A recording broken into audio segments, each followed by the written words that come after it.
as we deal with the drivers for accelerating the implementation of sustainable goals in the new urban agenda.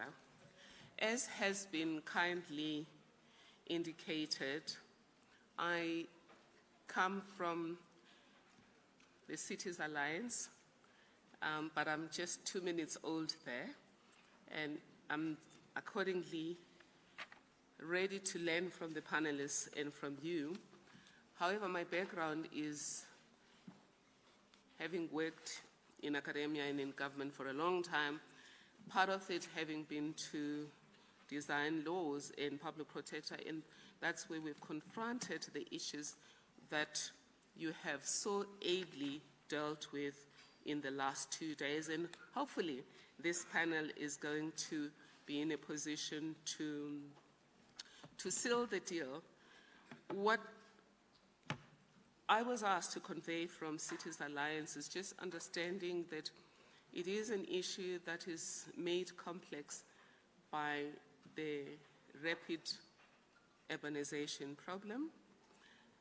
It is also an issue that requires a systems approach where you can't just solve the housing problem without solving the economics, and we cannot solve the economic issues without solving the social issues, and that's why the approach that has been adopted in the Global Plan of Action makes perfect sense, in that you're not just looking at improving the conditions of informal settlements or slums, you actually looking at a multi-pronged approach and an integrated approach that ultimately will ensure that there is inclusion, there is justice or special justice, there's also elements of development, and there is elements of governance and elements of integration to make sure that it doesn't matter where you are, you have the same quality of life and the same opportunities that everyone has. Our panelists come from a multidisciplinary approach and from various parts of the world.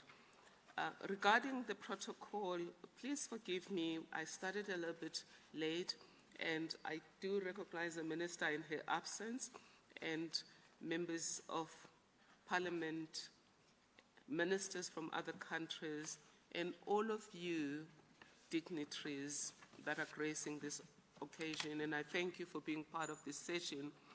We're going to start with messages of support in a video message from the Honorable Colin Kroll, Minister of Housing and Water in Guyana.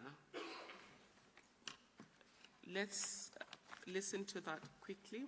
And then transforming informal settlements and slums is a strong indicator of a government's deep interest in creating a better life for its citizens through the provision of adequate housing, as well as support for the achievement of UN Development Goal 11. And it should be a pillar on which the development trajectory of every country is built. My country, Guyana, boasts a resource-based hinterland and densely settled coastal regions, which has created a somewhat unique form of urbanization for us. 6 of our 10 administrative regions are on the coastal plain, which is densely populated and has most of the country's commercial activities. The remaining 4 form the hinterland region, comprising about 2/3 of the land area of Guyana and representing 10.9% of the total population. Approximately 85% of our lands are owned and managed by local authorities or the state. Informal settlements are a challenge for us. Guyana is in the midst of rapid infrastructural development, which includes the construction of roads and highways, and this has brought new demands for an urgent studied sustainable solution. We commissioned a study which immediately made clear that we must ensure that citizens are made aware about our plans and programs regarding informal settlements. So, we established a country team that includes central and local government agencies, the private sector, faith-based organizations, academia, occupiers of informal settlements themselves, and the media to prepare and to implement Guyana's strategy for informal settlement upgrading and prevention. We made sure to establish specific roles to each stakeholder as we did not want to have overlap. Elected officials and technical staff were responsible for the crafting and approval of suitable policies and required legislation and to commit the fiscal space necessary. They were also asked to endorse the Global Action Plan and commit to transforming and containing informal settlements. Multi-stakeholders provided capacity, coordinated multi-partnership platforms and forums, monitored the progress of the strategy, and provided flexible and integrated financing options. Practitioners, researchers, experts, and the media facilitated continuous learning, established knowledge hubs, conducted research, shared best practices, and raised awareness. Each of the participants brought knowledge about the issue that might not have found its way to us if we had not set up such a team. They also provided interventions and solutions that were people-centered and that considered the living situation of citizens who live in settlements. As a result, we are now in possession of a rich base of information which will inform decisions and the concomitant actions, and importantly, we were able to rally support for the strategy. By now, it must be clear that the transformation we seek will be expensive, and therefore, any plan, program, or strategy must have adequate financing to achieve its goals. If we are to successfully manage informal settlements, there must be political will for continuous investment. Though we face significant budgetary constraints, Informal Settlement Transformation Program is funded through a combination of loan financing from international financial institutions, national government allocations, grants from donors, and partnership with non-governmental organizations. The scale of informal settlement and the complexity of achieving the strategy goals demand considerable and sustained investment. So, we continue to engage central government, ministries, and agencies, international and financial institutions such as the IDB, World Bank, and the Caribbean Development Bank, and multilateral and bilateral development agencies. Resourcing strategies also depends on how well you can leverage private sector investment, community-based financing, and household-led financing. For example, one observed outcome of upgrading and regularization in Guyana is a resulting investment by beneficiaries in improvements to their property and homes. The upgrade of squatter settlements was noted as being, and I quote, remarkably successful, unquote, in leveraging household investment. As a result of public sector budgetary constraints, a critical source of financing for home improvements comes from private households themselves. Lessons from Sophia, one of Guyana's largest informal settlements, which has been ongoing regularization for over 20 years, has demonstrated the capacity for residents of informal settlements to invest in housing once security of tenure has been established. It is testimony to the socioeconomic diversity of households living in informal settlements, as well as the capacity for residents to leverage local resources, whether through savings or from overseas remittances. These are tools that can be encouraged and harnessed. Our government has set ambitious targets for housing for the country, which include the elimination of informal settlements. To achieve this, we have introduced incentives and interventions ranging from subsidies to the provision of cement and steel to any citizen constructing a house. But there is much more to be done. We must bring greater awareness of the issues involved in informal settlements, build stronger partnerships, develop longer-term solutions, and ensure that there is always political will to confront this challenge. The launch of the Global Action Plan framework is a timely and critical global response to the challenges that informal settlements and slums pose to countries. And I wish to express gratitude to the government of South Africa for hosting today's activity. I look forward to solutions-driven discussions and the sharing of our experiences as together we respond to this global call to action. Thank you. Thank you to the Honorable Colin Crowell, Minister of Housing and Water in Guyana. One of the things he has highlighted is the importance of partnership. In Africa, we say it takes a village to raise a child, but we've also discovered that it takes a village to do remarkable things. And as we're gathering here, the minister and the other ministers that have spoken, including our hosting minister, have emphasized that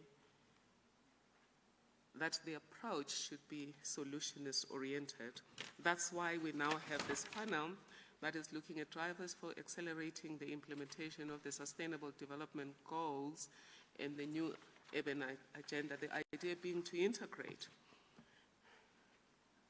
the other SDGs in the agenda for solutions for informal settlements and slums. They will be dealing with specifically with two questions. What are the drivers and what should be done to have resources allocated to informal settlements and slums?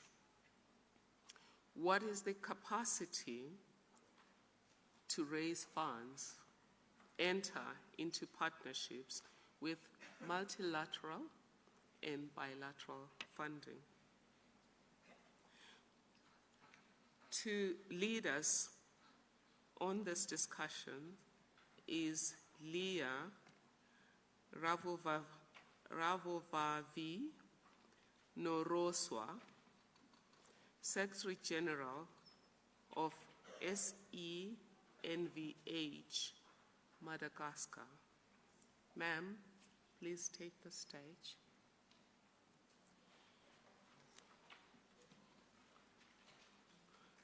Ms. Leah Ravo Vinorosa. Thank you, ma'am. The next one is Yasmin Dinath, Project Leader, Municipalities and Urban Development Agency. It's AFD, French Development Agency. Over to you, ma'am. Yasmin Dinath. Thank you. Then we have Fabrice Menye Minowa, sociologist and head of the Prospective Studies Unit at FEICOM, Cameroon.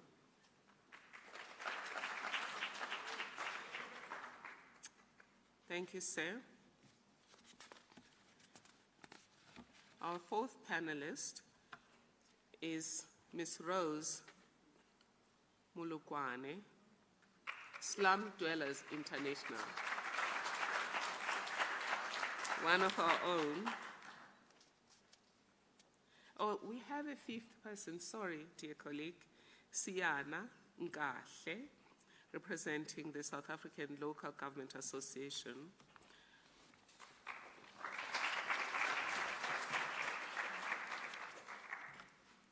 Right.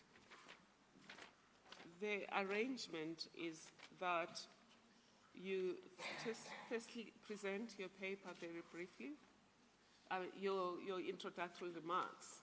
Just give us your introductory remarks, and then we then deal with specific questions. And you can make 3 minutes introductory remarks. Let's start with Ms. Leah. Rabovavino Rosa. Thank you. Yes. Donc, bonjour à tous.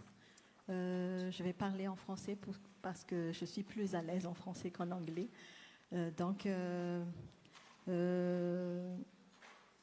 remercie tout d'abord le gouvernement sud-africain d'avoir bien voulu accueillir cette rencontre et aussi remercier également les organisateurs d'avoir donné l'opportunité à Madagascar de s'exprimer et de partager ses expériences dans cette mouvement d'accélération de l'amélioration des bidonvilles. Je suis Léa Ravov-Noursou, donc je suis le secrétaire général du ministère chargé des nouvelles villes et de l'habitat, qui est une structure, un secrétariat d'État mis en place auprès de la présidence de la République.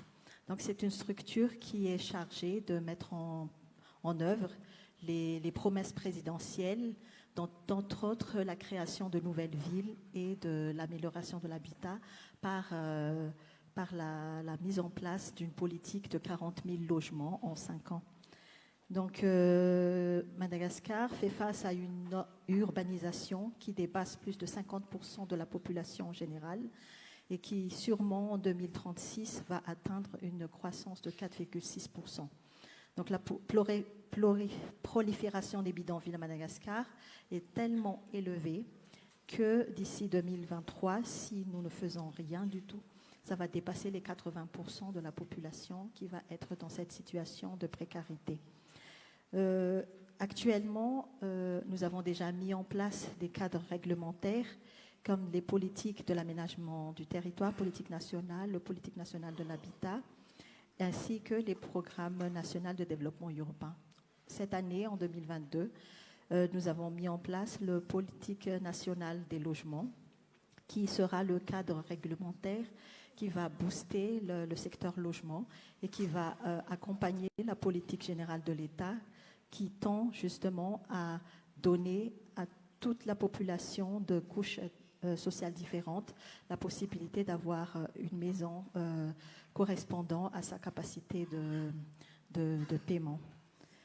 Donc d'ici quelques années, actuellement, Madagascar a à peu près de 1 730 000 besoins en logement.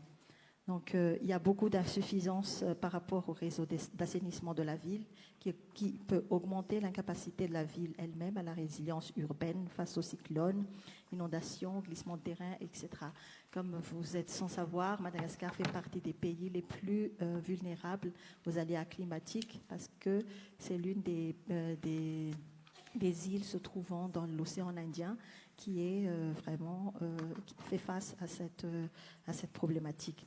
Donc il y a l'amélioration des conditions de vie de la vie urbaine, la disponibilité du foncier urbain qui commence à faire sentir, et aussi le plan national de redressement post-cyclonique qui a été mis en place.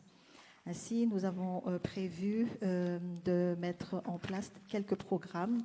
Donc il y a l'appui du programme PPAB qui est avec l'UN Habitat, qui surtout est axé dans 3 grandes villes de Madagascar. Il y a aussi des projets transformatifs pour l'amélioration de la vie urbaine et de la résilience urbaine par la mise en place des structures locales d'hygiène, d'assainissement, et afin de gérer les actions au niveau local, l'élaboration des diverses stratégies d'amélioration des bidonvilles, telles que la communication, la prévention et l'amélioration intégrant le changement climatique et résilience urbaine. Il y a aussi la construction des maisons communautaires multifonctionnelles, les cases traditionnelles améliorées dans les zones vraiment sujets aux cyclones. Dans le cadre de cette politique, nous avons essayé de voir comment pérenniser le financement du secteur logement par la mise en place d'une caisse commune qui sera le Fonds national du logement, qui va assurer le financement en plus du financement en ressources propres internes de l'État. et à travers laquelle les partenaires, aussi les partenaires financiers et le partenariat public-privé va pouvoir mettre ensemble dans une caisse commune le financement pour le secteur logement. Il y a aussi la construction des nouvelles villes qui a pour objectif surtout de désengorger les grandes villes existantes et de diminuer la prolifération des bidonvilles. Il y a aussi l'aménagement des pôles urbains pour instaurer l'image des villes et d'attirer le développement autour de ces pôles. Donc voilà quelques pistes de stratégie que Madagascar a développées et je vous remercie de votre attention. Merci.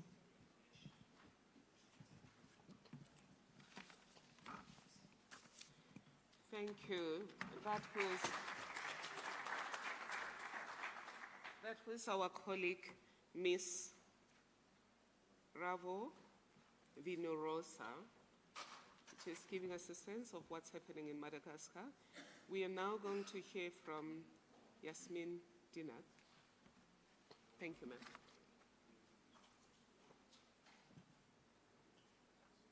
Good day, everybody. I trust you can hear me well.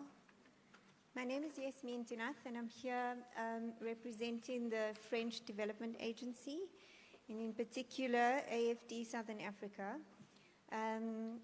We have had the pleasure of working in South Africa since 1994, and one of our key resources or teams in AFD Southern Africa is focusing on municipalities and urban development and the support of local authorities in the region. I think that working to support municipalities in localizing the SDGs and in realizing some of the intentions of the new urban agenda has for us thus far focused on supporting water and sanitation initiatives at various scales. And that includes providing those kinds of services in informal settlements or less formal development areas, particularly in the large metropolitan cities. It's included broadly issues of urban development that result in social inclusion, especially in cities that are very fragmented with embedded social inequality. And we would like to work in a far more transversal way, prioritizing climate resilience, mitigation, adaptation, the support of vulnerable groups in urban areas, and that relates to the communities that find themselves in informal settlements. I think it's been a fortuitous environment in the sense that, for us, fortuitous because the legislative framework in South Africa is particularly enabling of municipalities and the municipal level. So compared to some of the other countries that AFD is active in, there's a very sophisticated framework of devolution of resources, devolution of decision-making to the municipal level. And we're really cognizant of the fact that the national and international narratives around SDGs and the new urban agenda will ultimately depend on very practical solutions at a municipal level. Otherwise, plans remain plans and speeches remain speeches, and that is really where we would like to collaborate to get some practical implementation on the ground. And I must just say that increasingly we are trying to commit resources to not only the metropolitan cities, but also to the intermediate cities or secondary cities. That is where there's a lot of pressure for growth, there's a lot of vulnerability economically, and even in terms of climate vulnerability. And so that is really a developing space that we would like to invite dialogue on.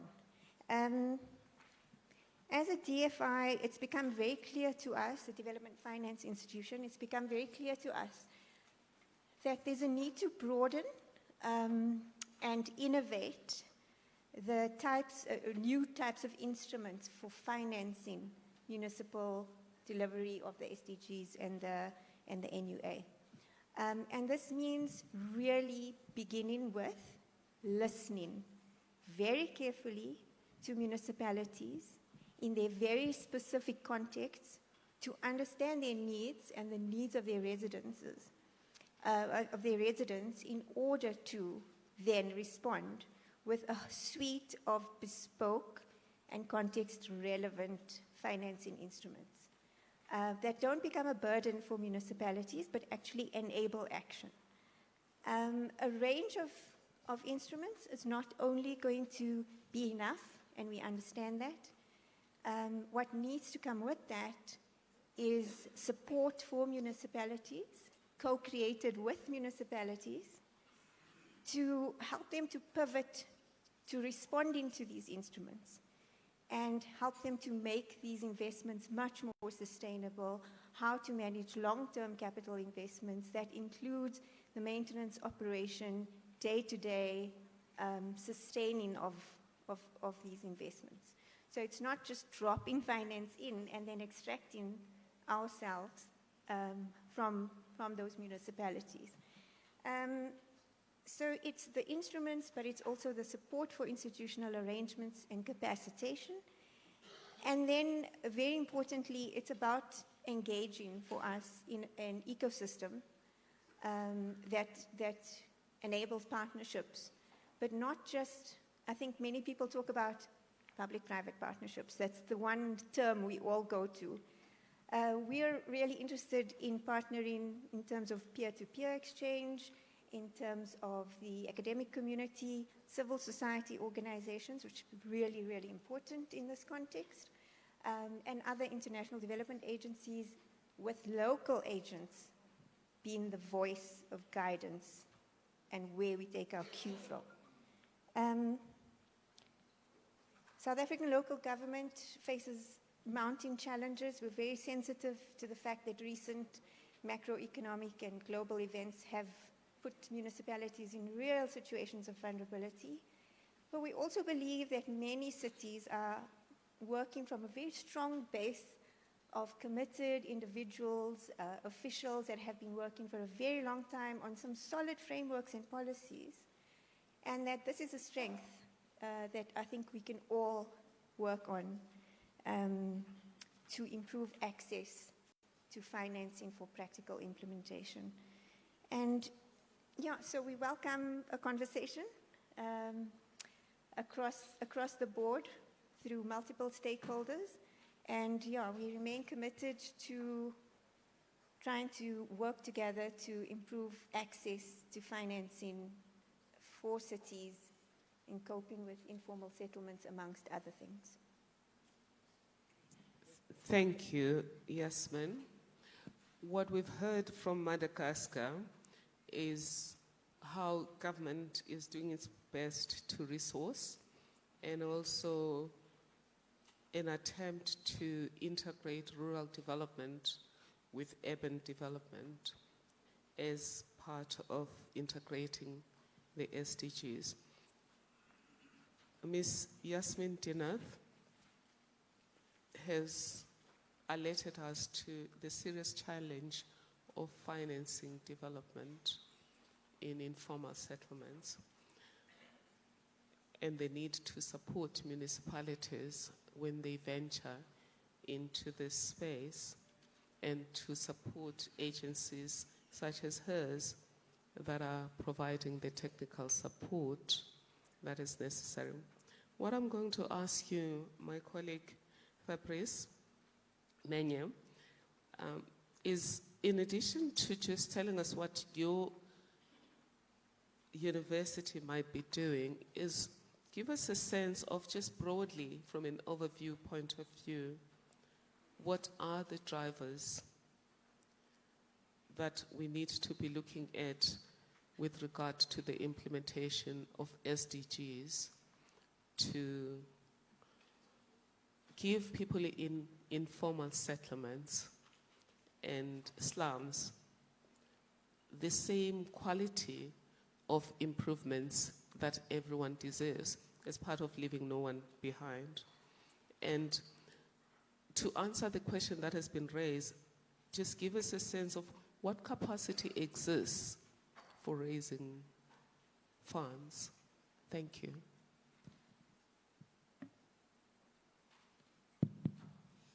Je vous remercie, Madame le modérateur. Bonjour à tous. Comme vous le disiez, je suis Fabrice Menyemenoa, chef de la cellule des études au FECOM. Le FECOM est une entreprise camerounaise qui est chargée d'accompagner les collectivités locales, c'est-à-dire les villes et les régions, dans l'exercice des compétences qui leur sont transférées dans le domaine de la décentralisation. Le FECOM est une entreprise qui a 48 ans et qui a la particularité d'être l'un des membres fondateurs du réseau des institutions de financement des collectivités locales en Afrique. Le FECOM a la particularité ici d'être la première entreprise publique en Afrique centrale à être certifiée à la norme ISO 9001, la norme qualité, et la norme 14001, la norme environnementale. Il faut dire, pour donner quelques informations sur le volume d'activité du FECOM au niveau du Cameroun, dans les 3 dernières années, le FECOM a financé près de 1200 projets de développement dans les collectivités pour un montant de 200 millions de dollars. Il faut également dire que le FECOM, dans le domaine particulier de développement urbain durable, accompagne les régions à élaborer des stratégies pour construire des villes nouvelles. Et en partenariat avec ONU Habitat depuis 20 ans, travaille sur les questions de restructuration urbaine, des rénovations urbaines. Et dans ce cadre-là, nous menons actuellement une opération visant à améliorer les conditions de vie des populations d'un quartier dans la ville de Bamenda, quartier appelé Sissia. Et le MOU signé entre le FECOM et ONU Habitat dans ce cadre prévoit qu'ONU Habitat apporte une contribution à travers le financement obtenu de l'Union européenne de 49 000 $ à peu près, et que le FECOM apporte 490 000 $ pour développer un certain nombre d'infrastructures sociales. Et donc, Madame le modérateur, c'est ce type de mécanisme que le FECOM représente. À savoir que ce que nous avons appris du PPAB, c'est que pour financer la ville, de manière générale, pour financer les opérations de restructuration urbaine, il faut avoir une approche de financement mixte, où vous avez des financements qui peuvent venir des partenaires techniques et financiers, mais aussi des financements qui viennent des entités nationales. Parce que trop souvent, on pense qu'au niveau national, nous n'avons pas de financement. Or, il s'agit simplement de pouvoir agréger les efforts. C'est-à-dire, vous avez un ministère de l'eau qui vient dans un quartier construire ses infrastructures. Vous avez le ministère en charge de l'électricité qui vient construire ses infrastructures. Vous avez le ministère de l'Éducation qui vient implanter ses écoles. Le ministère de la Santé fait de suite. Et pendant ce temps, le ministère chargé de l'urbain dit qu'il va faire construire des routes. Alors chacun évolue de manière parcellaire dans un quartier et il n'y a pas une cohérence d'action. Or, si dans un pays, l'ensemble des intervenants, et là je n'ai pas cité les partenaires privés, je n'ai pas cité les concessionnaires de réseau, si tout le monde travaille ensemble, on peut réellement changer un quartier.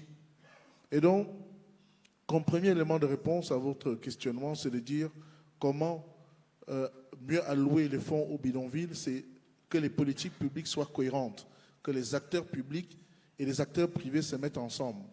Et qu'ils n'oublient pas aussi que les populations dans ces quartiers ont un minimum de ressources. Donc il s'agit aussi de développer un partenariat public-privé avec ces populations-là. Ainsi, par une ingénierie sociale, il s'agirait de montrer aux résidents de ces quartiers-là que vous pouvez abandonner les portions de terre les plus proches des routes de circulation pour pouvoir attirer des investisseurs, parce que là, ce sont des terrains à plus grande value financière. Et vous allez 200 mètres plus loin où vous construisez vos logements. Et par cette association, entre les partenaires privés, les populations et l'État qui apporte des infrastructures, vous développez ensemble le territoire, ce qu'on appelle un aménagement concerté. Le deuxième élément que j'aimerais souligner, pour finir, c'est que les institutions comme le FECOM peuvent jouer le rôle d'intermédiation financière auprès des investisseurs privés internationaux ou des partenaires techniques et financiers. Le FECOM a la particularité, et d'autres organismes en Afrique du Sud, il y en a également qui financent des collectivités au Ghana, au Maroc, ainsi de suite. C'est de pouvoir passer par ces institutions qui connaissent comment travailler avec les collectivités et qui peuvent servir de garantie au niveau des financements, des investissements que vous voulez faire avec ces collectivités-là. Donc, utiliser des institutions comme le FECOM, comme un basket fund, qui peuvent vous permettre de réduire les risques d'investissement que vous avez notamment dans la production des logements. C'est le sens de ce qui se fait au niveau national entre le FECOM et le Crédit foncier du Cameroun, qui a mis à la disposition du FECOM des ressources financières pour accompagner les collectivités à produire des logements abordables. Donc, nous pensons qu'à travers ces deux mécanismes, à savoir un partenariat public-privé, à travers l'utilisation d'institutions comme le FECOM, comme Basket Fund, nous pouvons renforcer l'allocation des ressources en direction des quartiers précaires. Je vous remercie.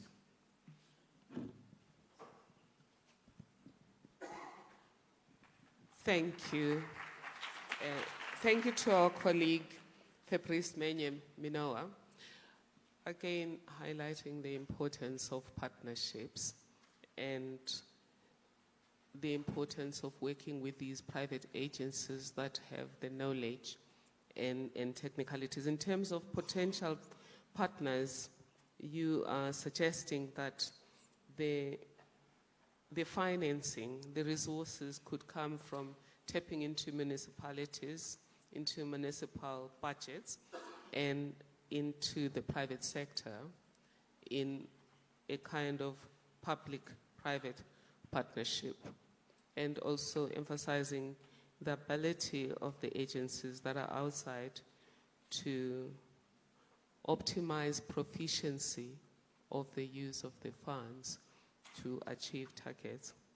My dear Sister Rose, I would want you again, before just, maybe you can explain very briefly what your agency does, but now from the point of view of SDGs, because we now looking also at how do we mainstream the SDGs into the development of these informal settlements, which is the other SDGs now, not just SDG 11.1. So I would love to hear that. What are the drivers of the money that we need? And I've heard from the colleagues about we need resources, where we can get them, how we can use them.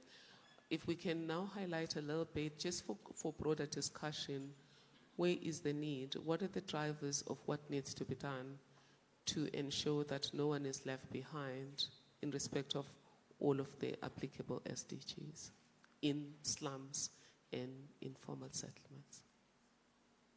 Thank you. Okay. Thank you very much, Program Director. I want to greet everyone, and there's this term that says protocol observed. But I will do it in my own federation language and say, Amandla. Amandla. Mayibuye imali yethu yezindlu. Mayibuye imali yethu yezindlu. Mawubuye umhlaba wethu wezindlu. Ubuye kithi ngqo kilikiti wonke ngohle alala federation alala. That's how we should greet each other when we stay in the informal settlement, so that everyone can listen attentively to us. Because most of the time, the listening is there, but the understanding is not there. The SDG belongs to a paper, but it has to be implemented on the ground. That's the main thing. I was listening to the speakers since yesterday, the ministers and other people who were sitting in front, talking about accelerating the global action plan, community put in the center. Then I was asking myself, which center is the community going to be put? Because it is always said community-centered, but most of the time I see it on paper but not on the ground. And I didn't hear anyone saying, we are also going to support those who have already started to address the implementation of the New Urban Agenda and the SDGs. Referring to me and my communities, where we have already organized ourselves for many years, making sure that we change our own lives, because our voice is very high, but it's not heard. And I'm trying to ask myself a question. How far are we going to go this way when we have to do a lot of things on the ground, but we are not listened to? And then when our government talks, we have to listen to the people. In my federation called Federation of the Urban and Rural Poor, FEDUP, affiliated to SASDI Alliance, aligned to ISN Informal Settlement Network, with the support of the NGO Community Organization Resource Center and the technical support from Uchani Fund. You can listen to the words, and then when you define all these names, we have given these names to ourselves to illustrate and explain exactly what we are doing on the ground. Fed up because we are very fed up. We are fed up of being called poor, poverty.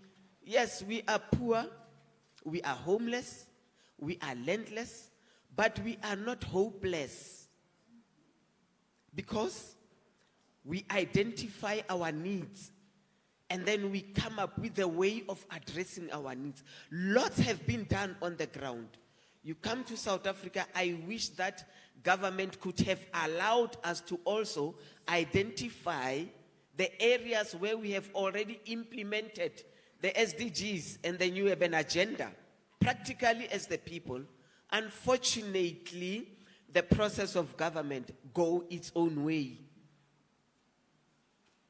If we want to create partnership and the implementation of the New Urban Agenda, we start to recognize what is already on the ground, not starting new things where we are still going to take a long way to want to understand how we should do it with the people. From my organization, we have done a lot. I've written them a little bit here. I don't know how to write a long speech. We mobilize every day, 24/7. Our role is to mobilize and organize communities. We have done it from 1991. We have been doing it. We collect information. We are the foot soldiers of the information collection. We are collecting this information in order for the member states to know who we are and what we want and how to achieve what we want. That is the weapon that we use for our voices to be heard, is information. We do have it at the fingertips, especially with the communities that we have already organized, and we are continuing to mobilize and organize. We are creating partnerships with municipalities, provincial government, national government, and international government and international agencies. Even though when the national government, provincial government, municipalities, when they talk amongst themselves and not include us who partner with them. We are forging this partnership with all these governments. That is why we are here today. If we were not partnering, maybe we couldn't got this invitation to be part. And I'm so happy that our name is happening at the bottom of the Global Action Plan, meaning that we have influenced this process for the creation of the Global Action Plan. And I wonder whether the member states are going to ignore our importance of participation when it comes to the implementation of the New Urban Agenda and the SDGs.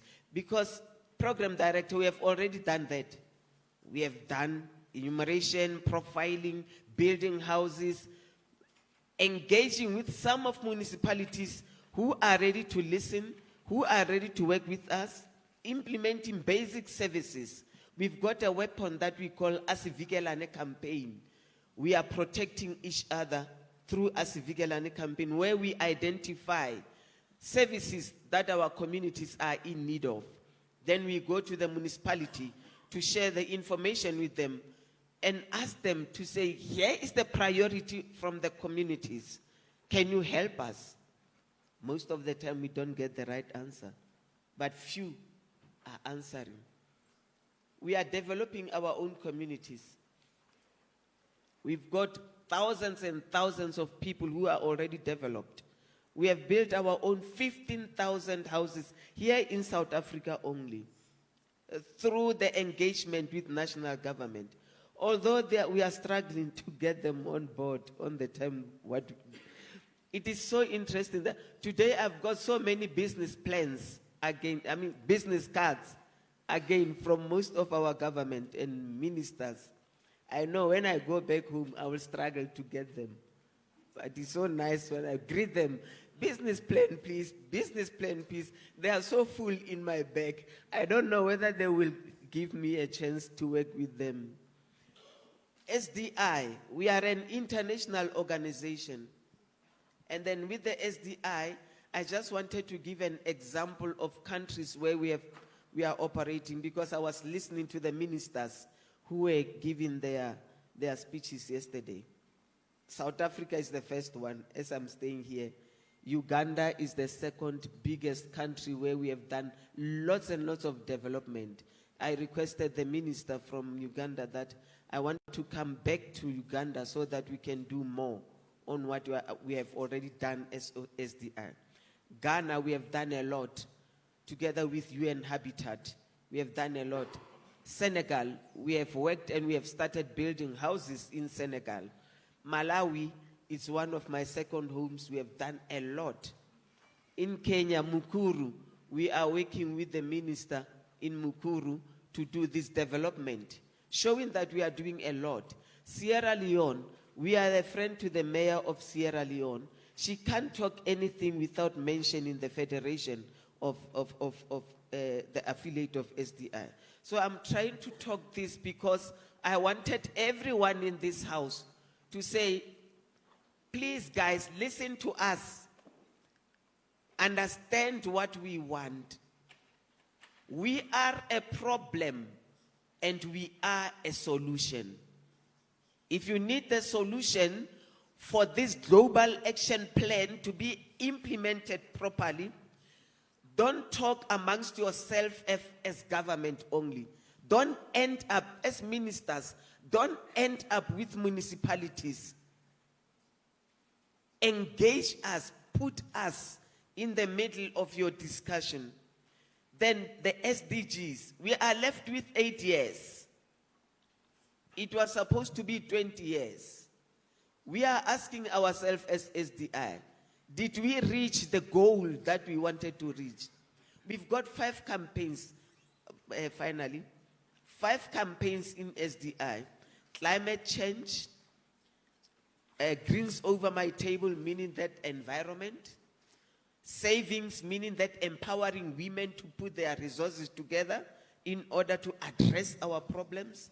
roof over our heads to check whether our houses are adequately built, creation of partnership with all government spheres, and developing our own communities. These are the 5 campaigns that we came up with. They are fitted right inside the SDGs and the New Urban Agenda. My question is any government in this house ready to help us to implement these campaigns so that it can help all of us to accelerate the global action plan? Finally, we need money. You can put us at the center as you like, but if you don't give us money to implement what you want to be implemented, informal settlement will continue to be informal settlement until Jesus comes. Unless you put, many governments, they are taking back their money to treasury because they can't implement, because they can't get next to the people. I'm one of those people. I'm ready. I am there. Use me to make your policies work for you. Use my organization to achieve the results that are positive.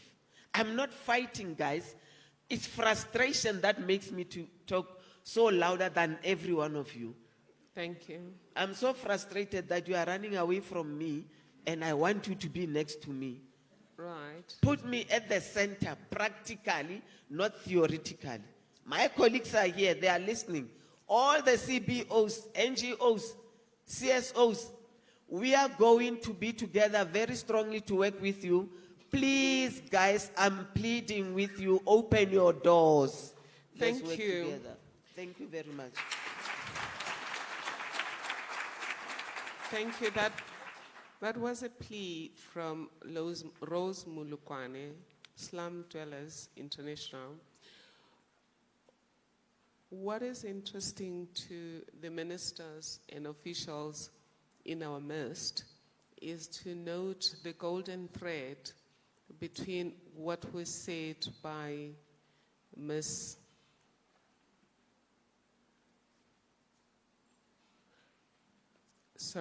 what was said by our colleague Menoa, what was also said by our colleague Yasmin, and what is now being said by our colleague Rose.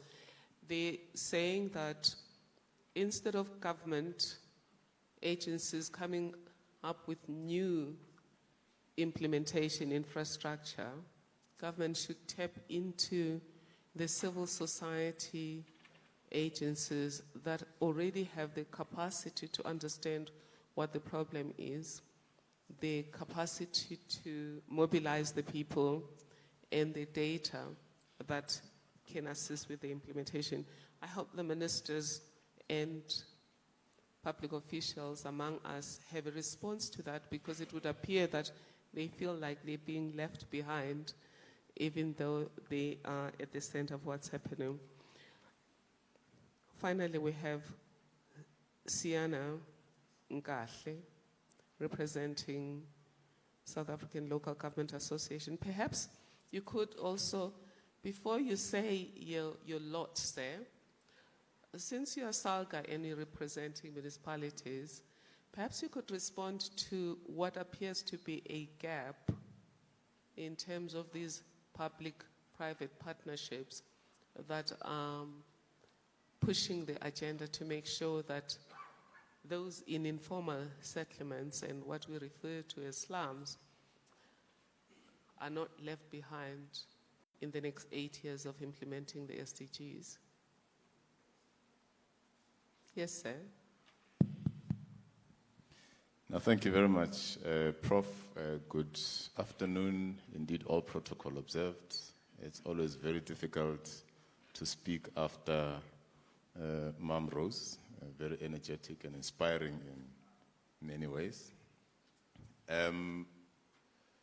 So, indeed, Program Director, one of my first points in the few notes I had made was to link the New Urban Agenda SDG 11, which itself is a focal point of many of the SDGs, with SDG 17, which speaks about partnership.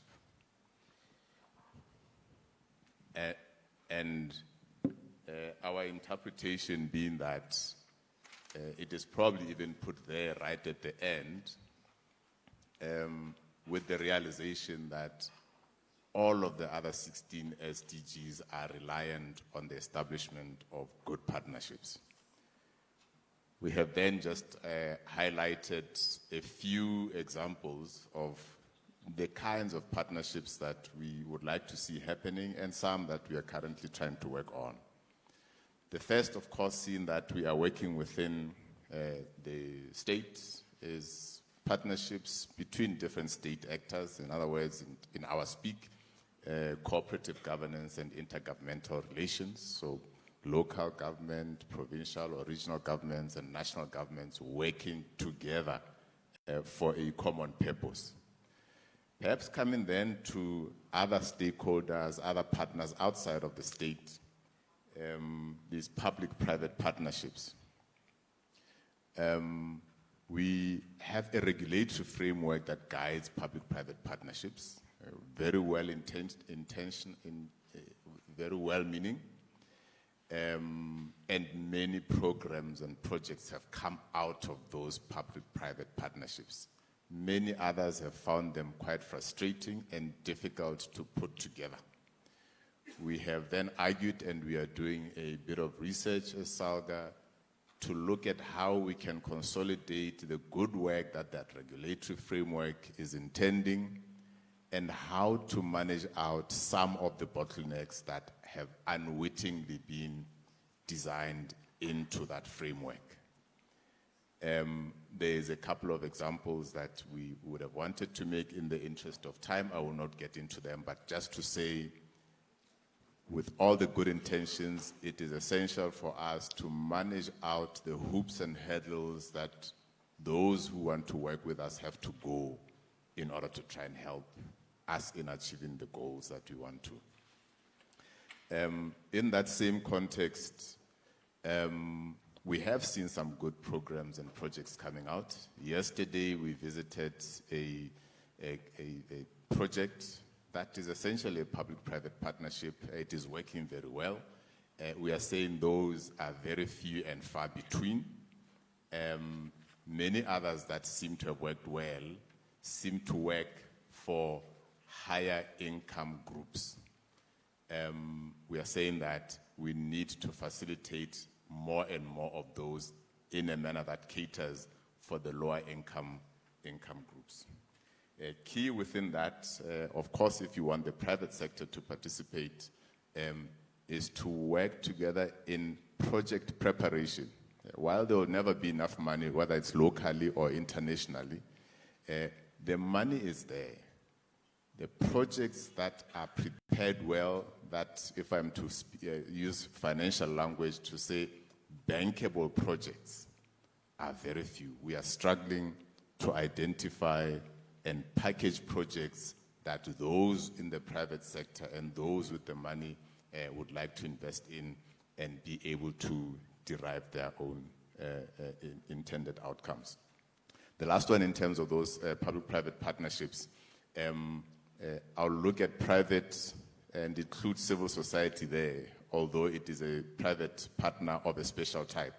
We have engaged, albeit to a limited extent, to Slum Dwellers International in our governance structures. We were humbled by the amount of work that is done, actually in many instances, without us, despite of us. And with that, a hand that was extended was to say, we will continue to do this because we believe in it, we have the energy to do it, we have a few partners that are ready and willing to walk the walk with us. But please come on board. We've made that commitment. It's important for us, I guess, with the constituency that I'm representing, to continue to facilitate different municipalities, different state agencies, to understand how much those who are at the coalface can be able to do a lot of the work that we're supposed to be doing but are struggling for a variety of reasons, either by virtue of the distance, we are not as close to them, the resources and the passion that they've demonstrated. Ma'am Rose has just demonstrated that passion right here, right now. Just one last, or two last ones, Prof, I'll be quick on them. In that way, the other part of our regulatory framework is where housing and by extension upgrading of informal settlements is designed as a joint function between national and regional governments or provincial government in our speak. We're saying that local authorities being closest to where these houses are built, to where these informal settlements are happening, need to be given a lot more authority. Yes, we have a program, which we are calling in our country accreditation framework to empower municipalities to do that. We need to continue to work together to empower municipalities to work together with those at the coalface in speeding up this delivery. Thank you so much. Thank you, Sam. That has been very, very helpful in just identifying some of the entry points for the NGOs that would like to work with government. What was encouraging was that you appreciate that the framework, though well-intentioned, might be difficult for some of the NGOs to key into, and you're looking at other options. We are supposed to be solutionists. We are running out of time. I will give each panelist 90 seconds to give us some solutions. We've heard about what's happening. What we need to know is further to the fact that we have 8 years to make sure that people in informal settlements and slums benefit from the other SDGs. So it's not just about upgrading the slums or building homes, but it's about what is in the global plan of action. How do you make sure that whilst you're there, that upgrading of the slums include making sure that they are beneficiaries of the other SDGs? You will recall that SDG 1 is no poverty. SDG 2 is zero hunger. 3 is good health and well-being. 4, quality education. 5, gender equality. 6, clean water. Clean water has been dealt with.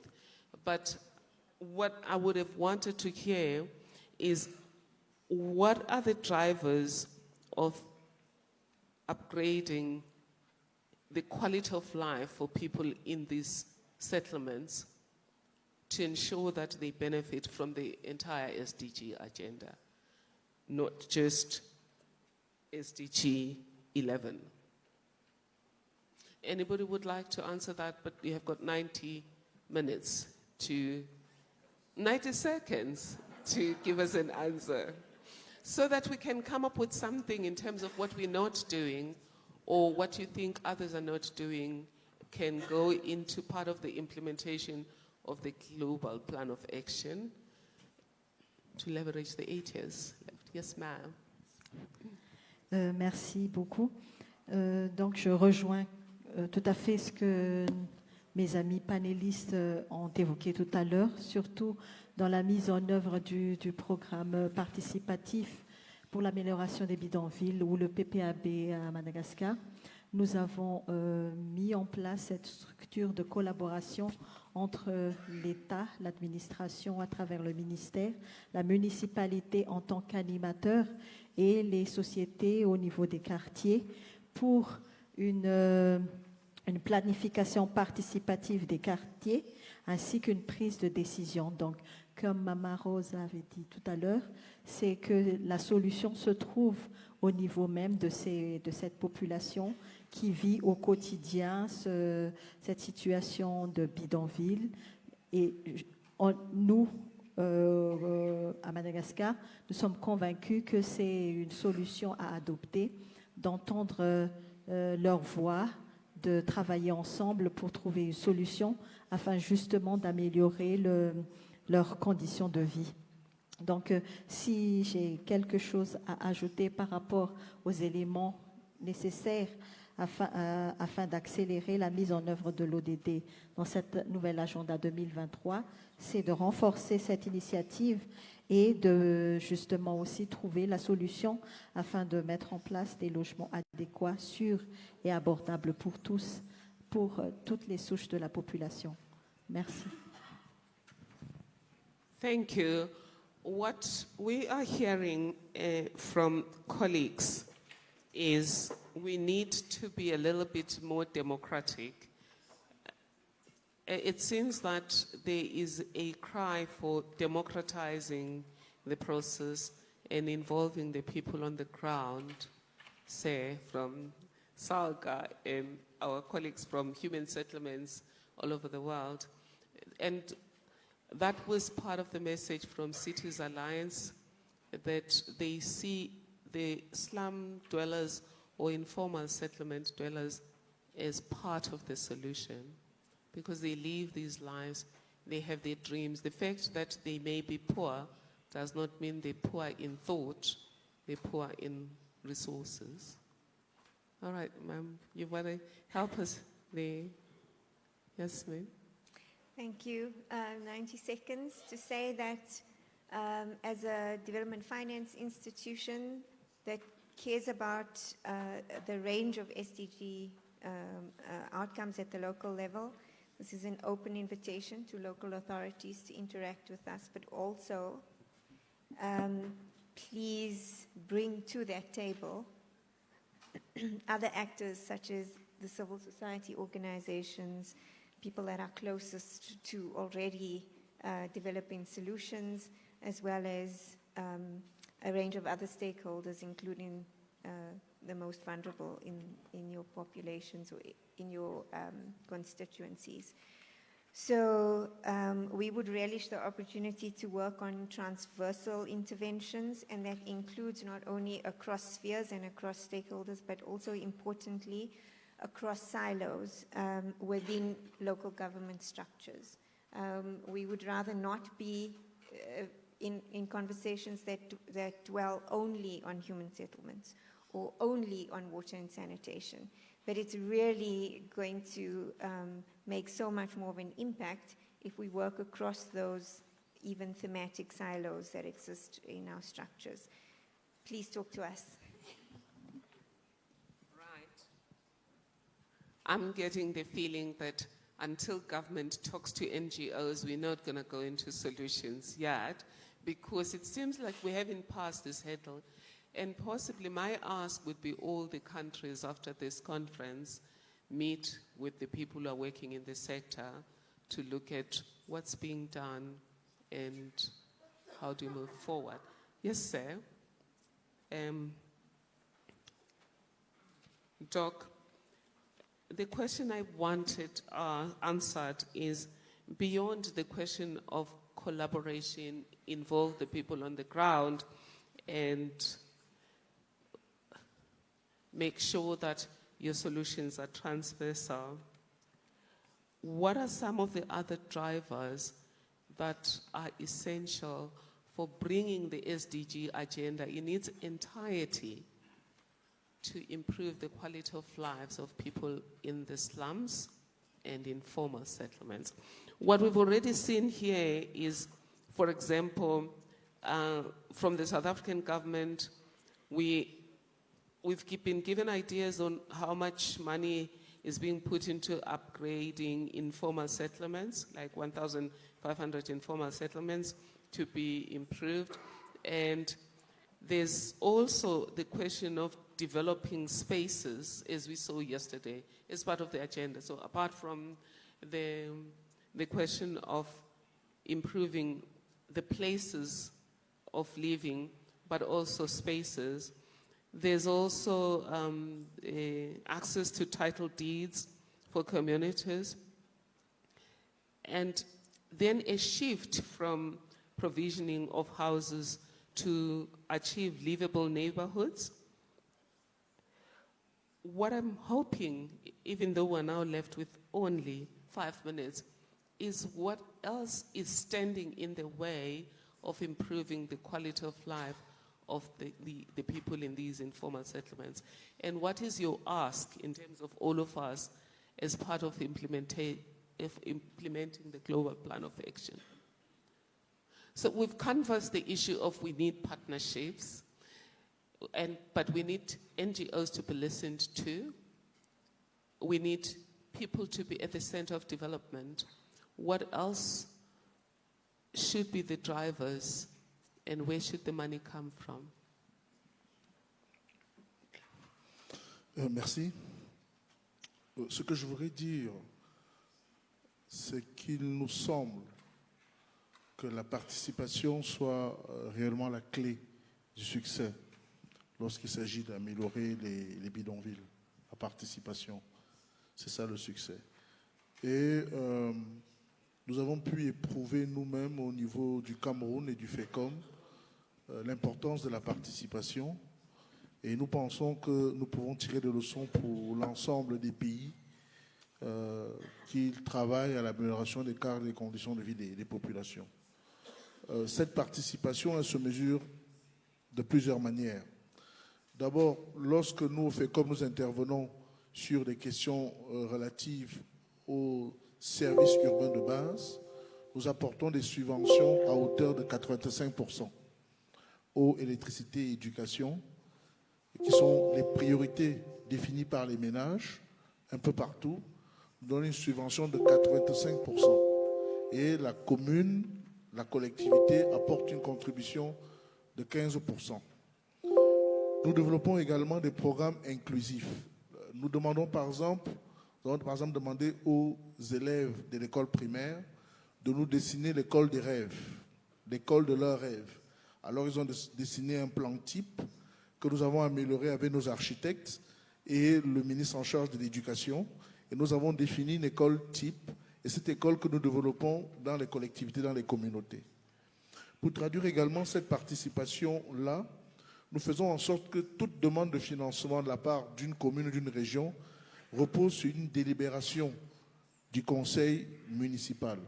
La délibération du conseil municipal est la traduction même de la démocratie représentative, parce que tous les pans du territoire sont représentés au sein de ce conseil municipal, et c'est ce pan-là qui décide du financement à avoir. Enfin, pour résumer, pour dire que nous sommes convaincus que le partenariat et la participation sont vraiment des creusets pour pouvoir améliorer le cadre et les conditions de vie des populations dans les quartiers sous-structurés, les quartiers précaires. Et nous répétons encore une fois, les institutions comme le FECOM et comme d'autres dans certains pays peuvent vraiment jouer ce rôle d'intermédiation financière avec le secteur privé, mais aussi avec les partenaires techniques et financiers. Nous, au FECOM, par exemple, nous travaillons avec l'Union européenne et la coopération allemande depuis des années à améliorer justement ce cadre et ces conditions de vie. Voilà ce que je pouvais dire également. Merci.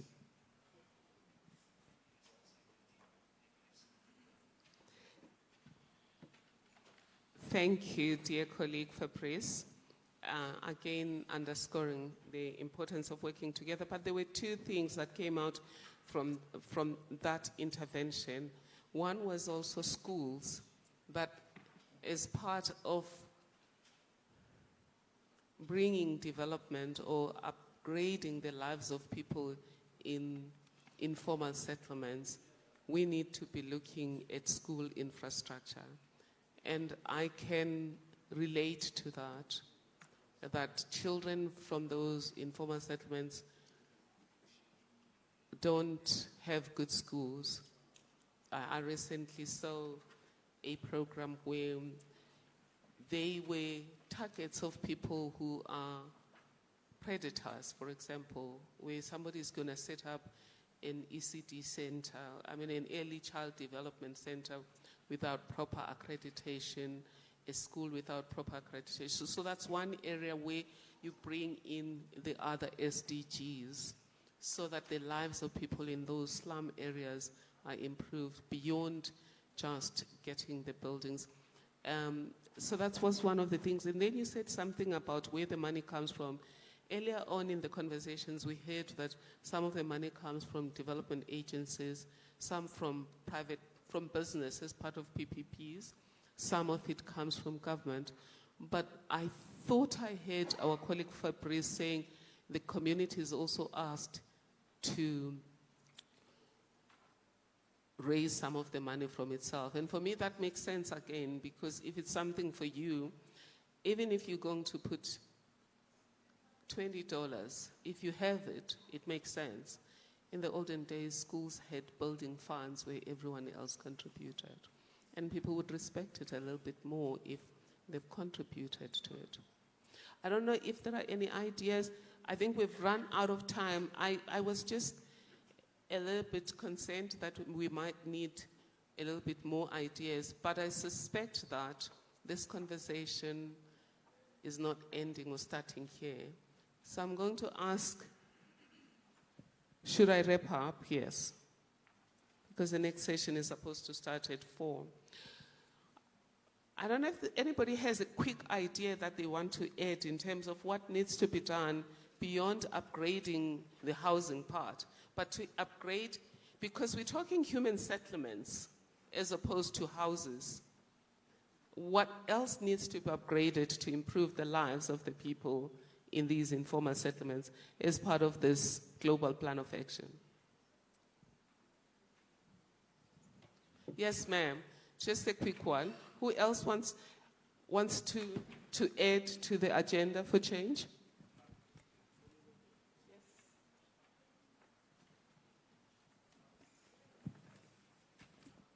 Yes, dear colleague, it's going to be you. Please take the platform very quickly, ma'am.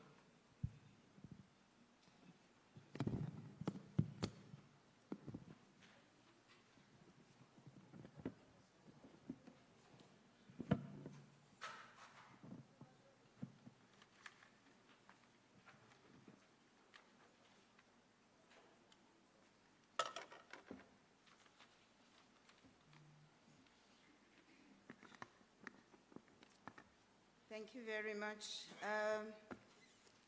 I believe that globally and as developing countries, we've created this unachievable target of developing everything on grid. The challenges that we are dealing with are challenges of water. And whenever we think about water, we think that we have to be all on grid. You can come up with off-grid solutions that are great and where communities can be able to access the level of water solution as those people in formalized on-grid areas. In South Africa, in the way we are implementing our housing programs, we have dedicated grants for everything. You've got a grant for bulk infrastructure, a grant for services, a grant for top structure. Now we're extending that to rural communities where they're very sprawl and scattered. How would you reach everyone? The total population of South Africa or whichever country you come from, if you're relying on the on-grid solutions. So in addition to what has been presented as a solution, let's be innovative. Let's look at indigenous solutions. I want to believe that once upon a time there was no poverty in the world because people were connected to the land that they were residing on. There were solutions that were very inherent and endemic to where they are. And I think that sums up all the sustainable development goals, because when you deal with that, you deal with the issue of poverty.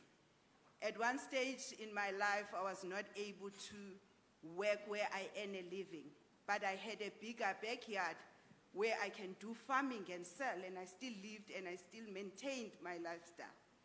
Do people out there able to connect to the ground? So that is the solution. Let's look at off-grid solution for energy, for water, even for housing. For housing, you can use this mud and straw solution as an alternative building solution. Mud and straw is available everywhere, and you are able to achieve closer to achieving these targets in 8 years. Thanks. Thank you, dear colleague. Touching on a very important issue of nutrition, food. If we're going to develop the lives of people in these informal settlements, it can't just be brick and mortar.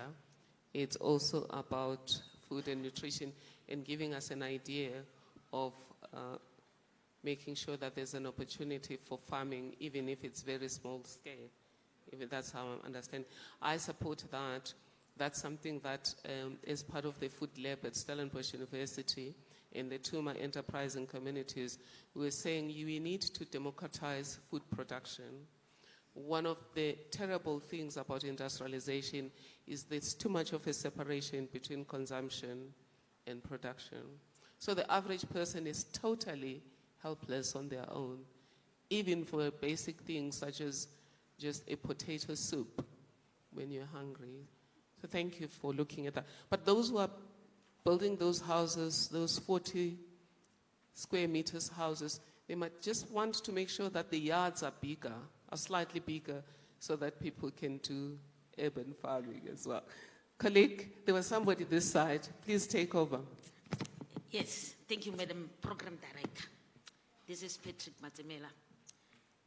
Madam Program Director, I hear people, they talk, and they talk about me sitting here.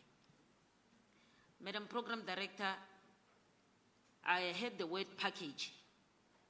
When I'm from where I'm sitting, supporting the informal settlement, I do enumeration, profiling, package the documents, send it to the government. Maybe slightly, we must be given to say, if a person has been there for more than 25 years, and the document is there that says to them, to say, we are so many people living here, we've got water, we don't have electricity. How do we deal with that? Because the document is there. Government got it. Still in question, how do we package? How do we want the partnership? Just to get the numbers and it's finished. We are still having a problem. Rather, we must say, after we have packaged the information of that particular community, let's implement what we wanted to implement. That's it. But unlike we say, the budget is not there, the minister is here. They must commit. The minister is here. That's why Mam Rose was talking about money. We must give people, INEP is there. Ma'am, am I protected? I hear somebody when I speak from the tree. Am I protected? Yes. Okay, thank you. Look, the minister, she's here. We've got government. We've got cooperatives that are around in our communities. How do we then say we don't have partners? Whereas today the minister is been removed, the HOD is no longer in office. How do we then deal with that one? Because when we have package issues, then the minister's not there, no one can implement because there's no political will. Thank you very much. Thank you, dear colleague. That's another question that is being raised about partnerships, that they should be with the people on the ground, and that solutions should be sourced from the people on the ground. And any famous last words around? Okay, I am going to ask the panelists to wrap up in a minute. Just your conversation. Anybody can start very quickly, dear colleagues. And we're supposed to move on to the next panel, to the next session, which is supposed to start at 4. The last word from my side is that informal settlements are not a challenge, but they are an opportunity. And I would like all of us to deal with slums but not slum dwellers. Meaning that we know that most of the time when you have to deal with slums or informal settlement, the solution is evictions. So I would like us to address the issue of evictions so that when we deal with the upgrading of slum or informal settlements, we engage with the people to educate them whether there's a need for relocation, but not eviction. And the other thing is that we'd like to request to our governments to create the forums, social compacts with civil societies that are existing in those particular countries, and also to create resources or funding for social facilitation so that we can help each other to organize and mobilize these communities in order for them to understand the importance of working together with government, of which with our organization we are already doing that. And the last thing is that the housing policy should be the policies that are pro-poor, because there are a lot of people who can't afford mortgage loans, but depending on the support from their government. So if we work together, we can address these issues. In my federation, I'm going to make a challenge. We have saved over 10 million rands from the poor people's pockets. I'm challenging my government in South Africa to match my 10 million with 20 million. Then it will be 30 million. Then we address upgrading of informal settlements. Together with other ministers in countries, 32 countries where we are operating, if we can agree to say 1 to 1, $1 to $1, then we'll be working together, decisively working together to implement New Urban Agenda and SDGs. Thank you very much. No, thank you very much, Program Director. I won't repeat many of the things that have already been said, which I also agree with. Just two. One is for all of these partnerships to happen and to work effectively, we need to invest in building trust amongst ourselves, amongst all the different role players. And that trust can be dissected into all sorts of levels. We can bring all people that you want across the table and sit together on one table. If there's no trust, there's barriers already, and we can talk endlessly.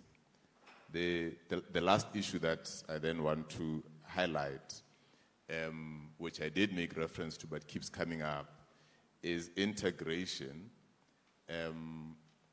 wherein we're looking at human settlements, not just housing. The municipality, through its integrated development planning, which is entrenched in law, is required that in addition to building the house, there must be the clinic, there must be the school, there must be cultural facilities, there must be places of economic opportunity. That is a requirement. Now, through the partnerships that we built inside the state, outside the state, when there is trust, we can be able to support one another and support the municipality in particular to then be able to drive that. It is in that context where we're saying the municipalities are best placed to be the drivers for integrated human settlements.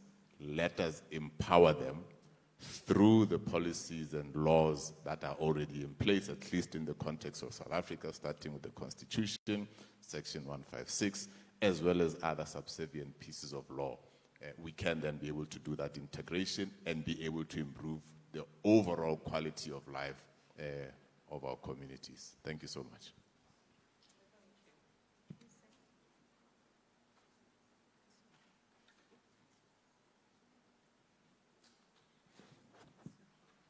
Madame le modérateur, ce que je voudrais dire comme mot de fin, simplement, c'est remercier vraiment tous les collègues qui ont participé à ce panel.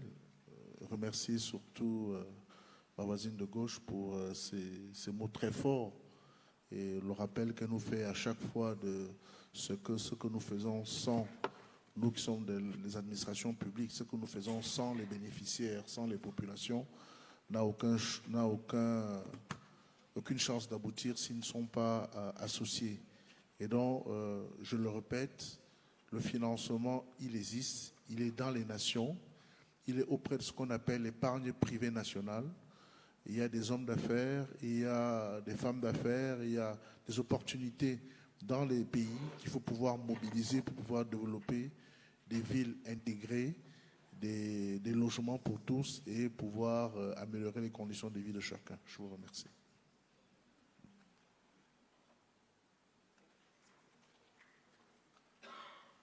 Thank you. So just to summarize, for me what stands out is that the real impact lies between the plan that is published, the speech that is given, and the actual conditions of people on the ground. It's that gap that we all need to put our energy into together to solve with stakeholders. And the second point is that what is clear is that we all in this ecosystem need to listen far more than we speak.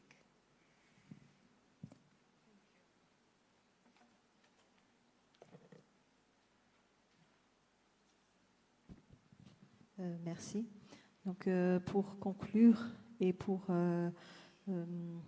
synthétiser tout ce qu'on avait dit tout à l'heure, je pense qu'il est important de souligner cet partenariat entre les quartiers, les municipalités et l'administration qui est là pour la mise en place des politiques, pour pérenniser les stratégies et effectivement mettre à disposition les moyens, parce que si on veut faire en sorte qu'il y a quelque chose qui change, au-delà de la politique, de la stratégie et de la collaboration, il est vraiment très important de mettre en place ce système de financement intégré et pérenne afin de pouvoir avoir des résultats. Donc, vivement qu'on arrive dans la mise en œuvre de cet agenda afin de faire encore plus et de faire en sorte que désormais les gens qui vivent dans les bidonvilles puissent avoir une meilleure appréciation de la vie et de pouvoir vraiment s'intégrer dans la souche économique et de faire en sorte que leur vie s'améliore, leurs conditions de vie va de plus en plus vers cette inclusivité dans la production de l'économie. Merci.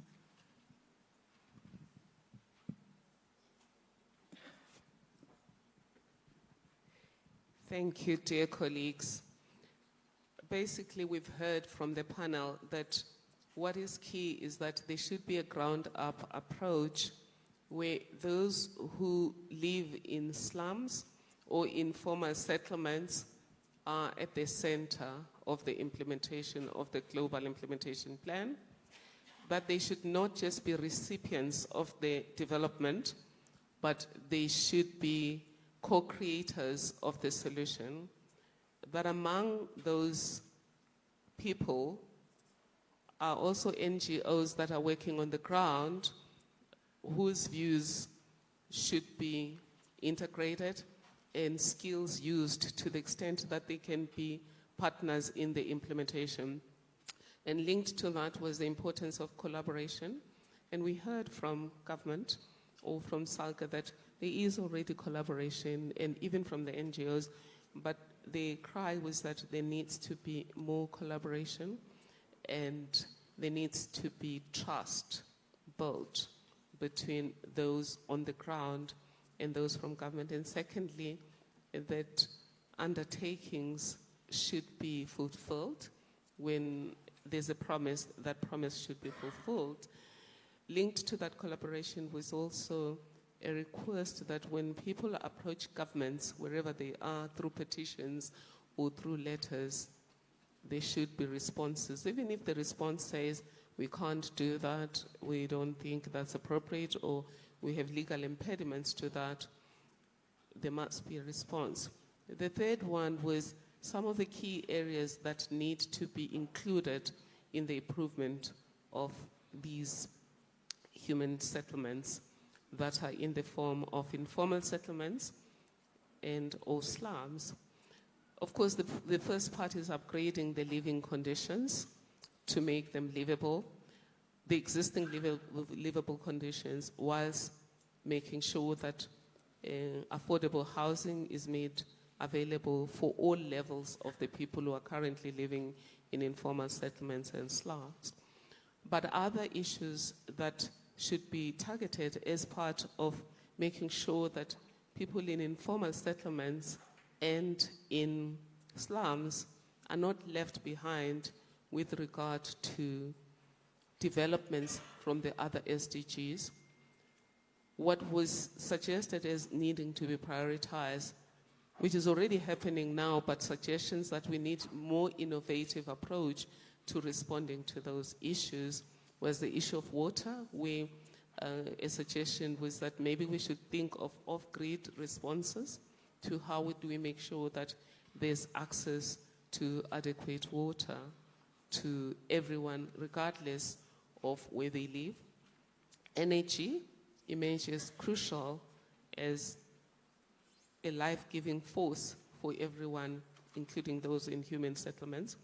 And then food or nutrition was another area. So there's a movement that talks about this as well. But I've now heard from another movement that says instead of looking at water, energy, and food, we should look at water, energy, and nutrition, because people who don't have money tend to eat but not provide themselves with nutrition, which leads to all sorts of things, including brain stunting of children and just generally health issues and development. And the other two issues that emerge as needing to be prioritized for people in informal settlements was education. Let's make sure that the school infrastructure within reach of these communities and health facilities.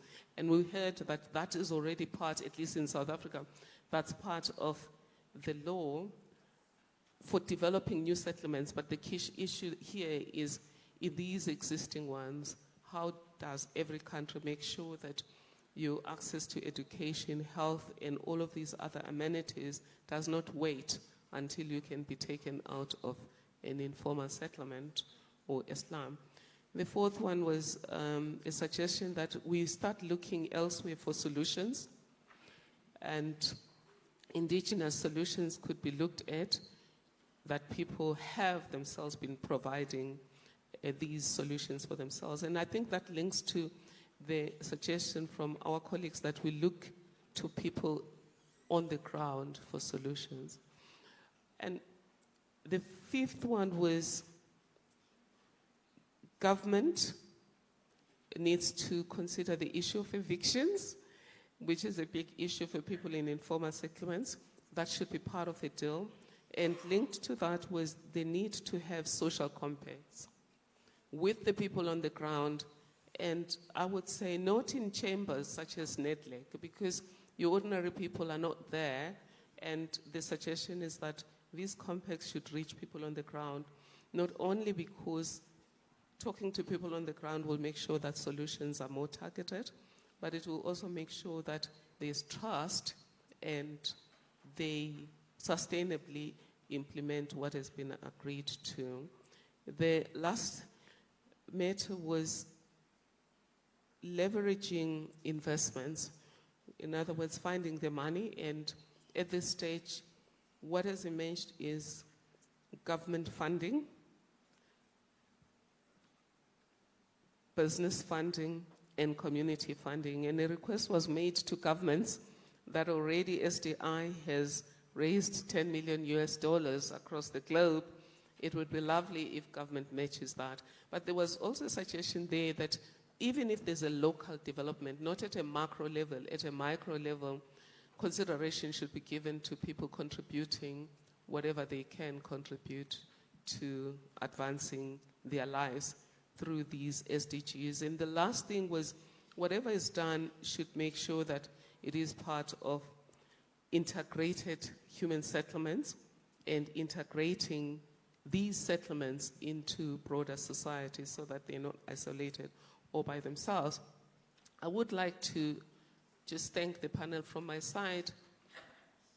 The one final word I would like to leave with everyone is sometimes we get caught up in activities.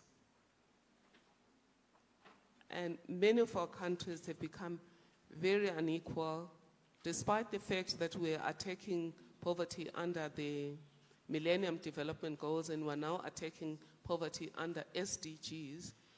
In some countries, we're not making the progress. And global estimates are suggesting that poverty in sub-Saharan Africa is likely to increase rather than decrease by 2030, that is in 8 years' time. Now, for me, how we're going to be able to tackle poverty is we need to start with the end result. And my colleague, Professor Nico Koopman, suggests that you just have 3 things in your formula. What does the picture look like going forward? What does your community, what does an informal settlement look like in 50 years' time to 100 years' time? Then work 30 years' time, 25 years' time, look 10 years' time, 5 years' time, and in a year's time. In that way, you're not going to be busy, but not making impact, because whatever choices, there's very little money, very little time, and a million things that can be done. When you make choices, you're going to make the choices that have multiplying effects. For example, I'll give you an example where in IDP, there are people who say they want a stadium, and there are people who say they want a community center where they can learn how to do woodwork. Some are going to do arts and culture, and it's going to have an advice center and all of that. How do you make a decision between building them a stadium or building them a community center? What about if they're looking for a community garden and some are looking for additional toilets? How do you make a choice between giving them additional toilets and giving them a community garden? You've got to start with a picture. What does this community look like 5 years' time, 10 years, 25, etc.? The next thing would be what principles are going to get you there? The SDGs do not hang in the air. The SDGs are an instrument to help us to comply with our global human rights obligations. So the SDGs are soft law in terms of international law. In other words, they have no binding effect, but they are a strategy to help us to comply with the binding obligations. We have binding obligations under the Universal Declaration on Human Rights, the Convention on the Elimination of All Forms of Discrimination Against Women, CEDAW, the Convention on the Elimination of All Forms of Racial Discrimination, CERD, the Convention on the Rights of the Child, CRC, the International Convention on the Rights of Persons with Disabilities, and many others, conventions on refugees, etc., older persons. You've got to start with what does everything look like when all is done, and what principles can you draw from all of these, including your own country constitution. The South African Constitution clearly says we are building a new country that is based on democratic values, social justice, and fundamental human rights and freedoms. And therefore, everything that we do should take us to a country that is more democratized, that has greater social justice, which is fairness to all, and greater equal enjoyment of all rights and freedoms, not just some rights, which means people who are living in these places that we call slums or we call informal settlements should have equal enjoyment of all rights and freedoms as I do have living in a gated estate. So issues such as security, for example, for women living in these areas, or for everyone actually. Every time I say, let's deal with security for women, people tell me that boys get killed too in these informal settlements. So how do we make sure that we integrate all our obligations? So picture, principles, and then lastly, plan. Your plan should be matched to what does the picture look like and what is the choice, what are the strategic choices you are making. When you have 1,000 things you can do, which things are you going to do that are more cost effective and have a multiplying effect? And at the end of the day, I would say, that's coming from one of my colleagues at Stellenbosch University, but I would say from the Tuma Foundation, we also say train community leaders in the right leadership. Because everyone is just going to come and say, I want this, I want that, because they're just looking at what funding do they need for themselves. So when people have been trained in ethical leadership, purpose-driven leadership, impact-conscious leadership, and commitment to serve, you then get leaders who will make sure we stick to the picture, to the purpose, to the principles and to the purpose. That's all I can just add to you, dear colleagues. It's been a fantastic opportunity to listen to everyone. And I do hope that going back, though, we get more focused on what are we trying to achieve before we think of what are we going to do. And we take the global plan of action, which has already indicated, though, what are we trying to achieve, what are the principles that are going to guide us, and what are the 4 key strategic areas that we are going to tackle. Thank you for the privilege, and thank you to the department.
I think I should give you a 5 minutes break.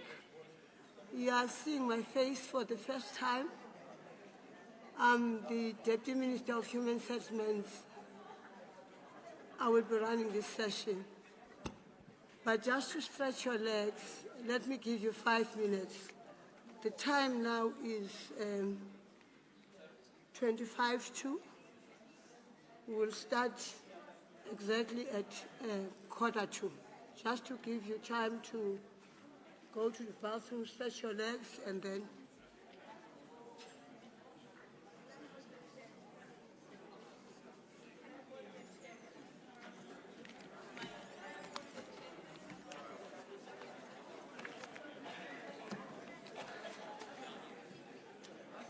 should I sit here?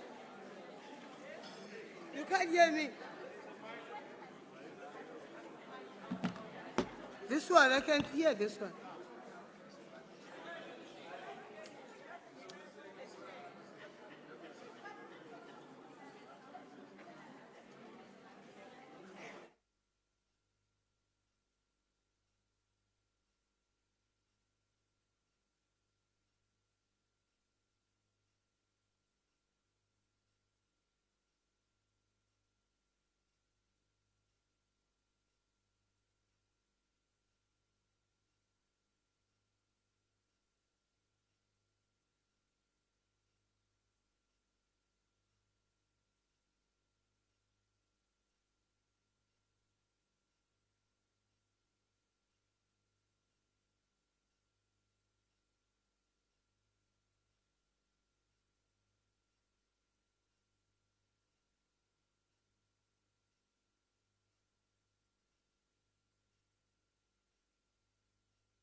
Acting Director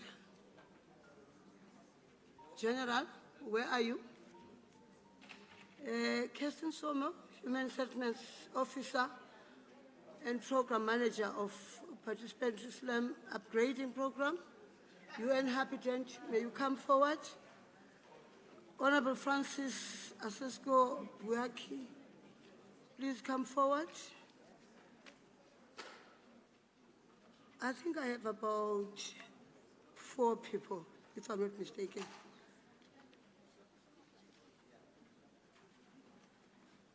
Hi.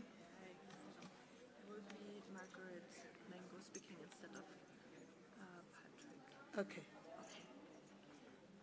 Margaret, you'll be the one speaking instead of Patrick. Please, will you come forward? In the meantime, I want you to be ready. Thank you very much. Bangaphi ke bonke? Ndibize ngaphi? Baqala nje.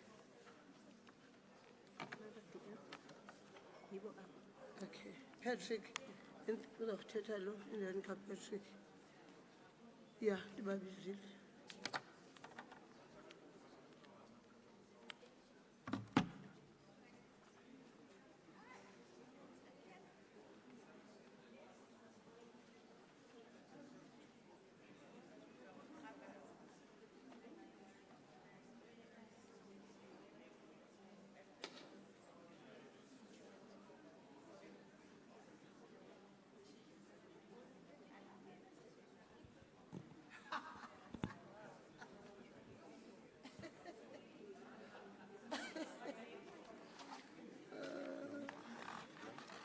Hello?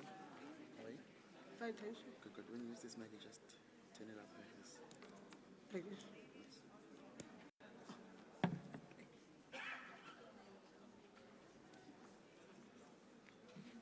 Who else is not here?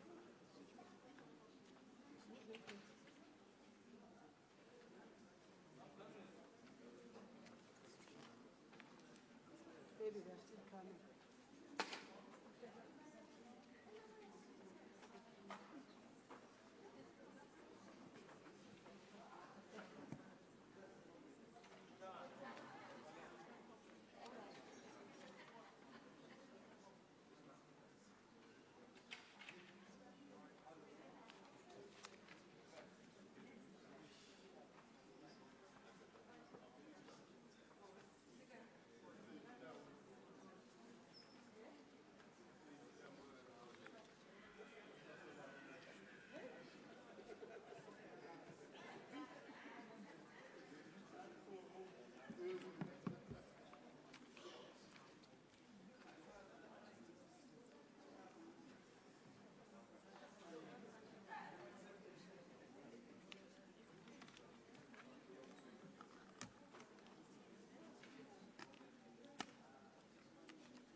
I'm waiting for.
I'm still waiting for the fourth person.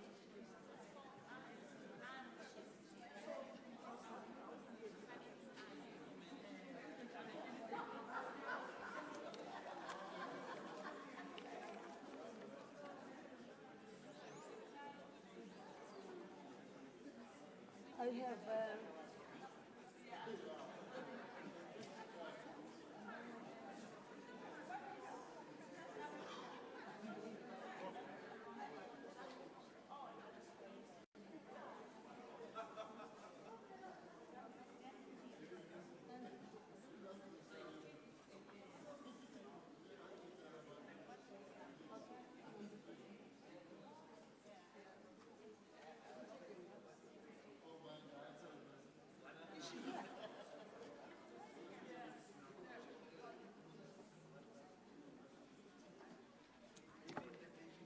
Then I'm waiting for Anne.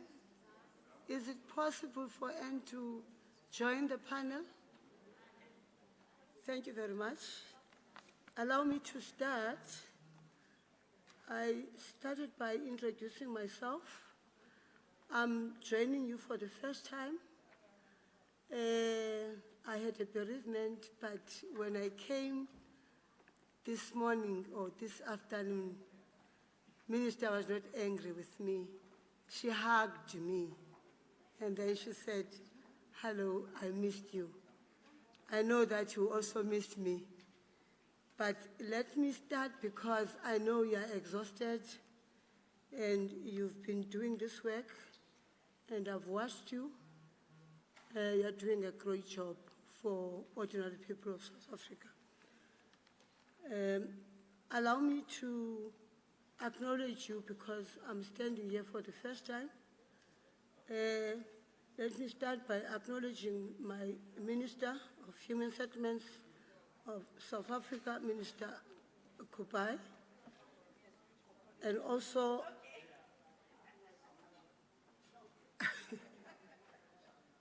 I don't know what's happening. People are talking and I have Minister of Uganda, Minister of Ghana, Minister of Democratic Republic of Congo, Deputy Minister of Malawi, Executive Director of UN Habitat, ambassadors and country representatives from Cameroon. I'm just reminding you who you are. Ivory Coast, Lesotho, Ghana, Kenya, Madagascar, Senegal, France, and European Commission. Chair Rosina, my chair of Portfolio Committee of Human Settlements from Parliament, Rosina Simenya, the members of Parliament from the Portfolio Committee on Human Settlements, Honorable Tamsang Matodov, who has just left now. And also, I see, though she's not the list, I don't know why, my minister, Deputy Minister of Kokta, I can see you, Deputy Minister, thank you very much. I saw your good work during the week, and I saw you want to take now to be the Deputy Minister of Human Settlements. I can see you are enjoying to work with my minister. Please go back to your... Thank you very much. Members of the Executive Council for Human Settlements from Eastern Cape, I know that there are people that are from Eastern Cape here. Miss City, I don't know where she's sitting. I have also all members of Parliament from Cape Town and Select Committee from Human Settlements. I have Free State, Mr. Ndukwana, I don't see him here. Northwest, Ms. Micha, but they were here. And the Mayor of Freetown, Madam Sawyer. The mayors and councillors from Johannesburg, Deputy Mayor of Tekwini, and the Councillor for Human Settlements for Mangaung, Chair of the Cities Alliance. Thank you very much, Professor Thuli Madonsela. I know you had a session with us. You have just left, but I want to acknowledge you. And representatives of UN Habitat, World Bank, UNICEF, the European Commission, and the Organization of African, Caribbean, and Pacific States, Habitat for Humanity, Slum Dwellers International, and Haurou Commission International, and South African experts from non-governmental and civil society-based organizations, academia, think tanks, and local, provincial, and national government. Thank you very much. I would like also to introduce my panel. Instead of Patrick, I was told that Patrick is not here. I have, she's looking at me. I was given the name. Yeah, here's the name. Margaret, will you just, thank you very much, Margaret. I have also Uan Butai from Wahiru Commission, and Kirsten Sommer from UN Habitat Managing and participatory slum upgrading program. I have acting DG Human Settlements Cindy Ngongo. Let me also say this session won't be long. I'll try to control it not to be long. I know you are exhausted. This session is particularly important as it is about making the Global Action Plan go live. The Global Action Plan framework is about accelerating political commitments of the new urban agenda and the Sustainable Development Goals into action. Again, the Global Action Plan is a co-production of core partners who have joined this initiative coordinated by UN Habitat, World Bank, European Commission, Cities Alliance, UNICEF, Habitat for Humanity,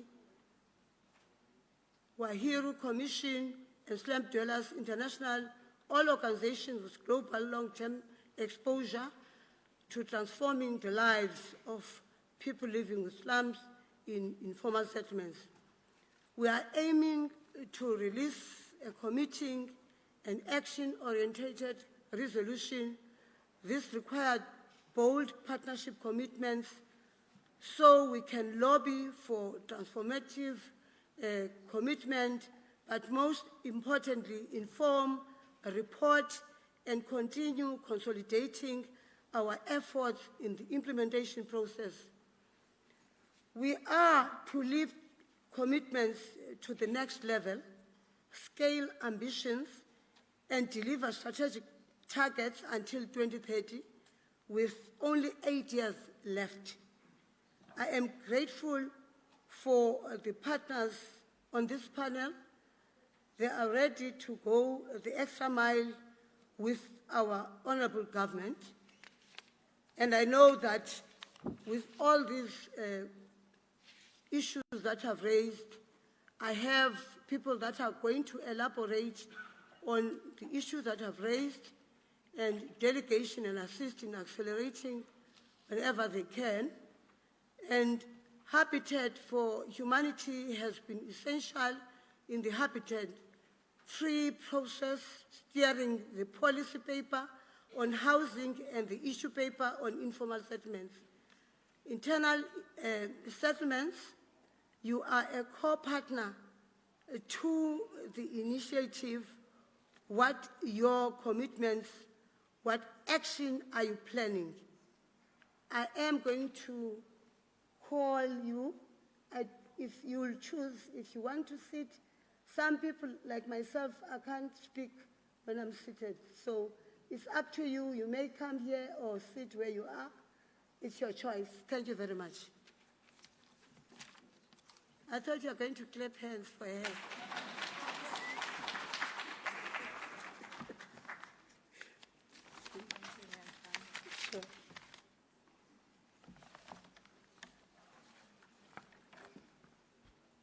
Good afternoon, ladies and gentlemen.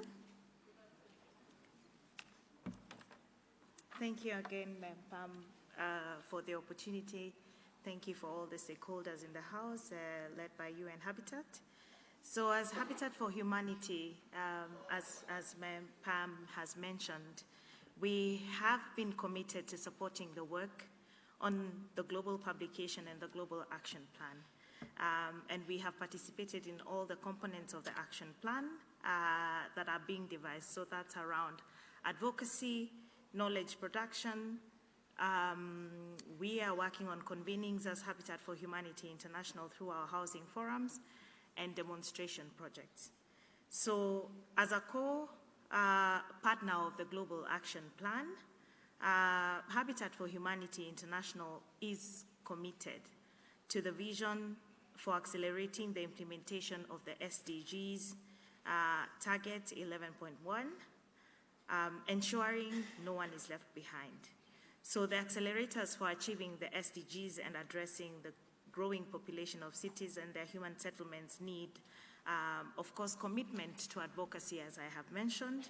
We'll be launching a new advocacy campaign in 2023 that is focused on increasing equitable access for adequate housing for individuals in informal settlements, where 70 of Habitat for Humanity's national organizations will engage in a unique policy and systems change required to unlock the barriers to adequate housing for most vulnerable populations in our context. So globally, Habitat for Humanity has been raising the profile of informal settlements and adequate housing and pushing governments to take these issues seriously, both directly and through foreign assistance priorities. Regarding the coordination and knowledge component, Habitat for Humanity has a long history of convening and coordinating partnerships, most notably through our housing forums. We recently have had 2 housing forums, one in Europe, and previously we had a housing forum in Africa in May this year. So the Global Housing Forum will be featured in our Middle East and North Africa Housing Forum that is scheduled for November 2022. We will also incorporate it in the Latin America Caribbean Housing Forum that is set for June 2023, and also in the Asia Pacific Housing Forum that will be in October 2023. So supporting the operations of regional and urban coalitions in Latin America, Asia Pacific, Middle East, North Africa, and Sub-Saharan Africa. Finally, Habitat is committed to demonstration projects to help elevate knowledge and scale solutions. Through the regional housing forums, our Tawilika Center for Innovation in Shelter and other programs, we will work with partners to identify, spotlight, and mobilize resources to build the capacity of initiatives which improve living conditions in slum and settlements that hold promise for replication and scale. Innovation Awards is a part of our housing forums where we seek out new ideas and new solutions to all problems, especially problems that are in the slum areas and settlements and that hold promise for scaling. So I'd say that's one of our commitments as well. So we'll continue to actively engage in the UN Habitat's core team for the global publication on slums and settlements, and in the development of the Global Action Plan. Habitat for Humanity, if you didn't know, also co-chairs the Cities Alliance Global Task on Informality. This task force, which includes UN Habitat, is a mechanism that enables the partnerships and coordination around informality. The components of this task force are actually around our commitments that we have mentioned. So advocacy, knowledge management, capacity building, and demonstration projects, and utterly compatible very well with the Global Action Plan. So we at Habitat for Humanity recognize that partnerships and coalitions are critical and will be required at all levels, at local level, at national level, at regional level, and global levels in order to sustain progress on these initiatives. That's our commitment. Thank you.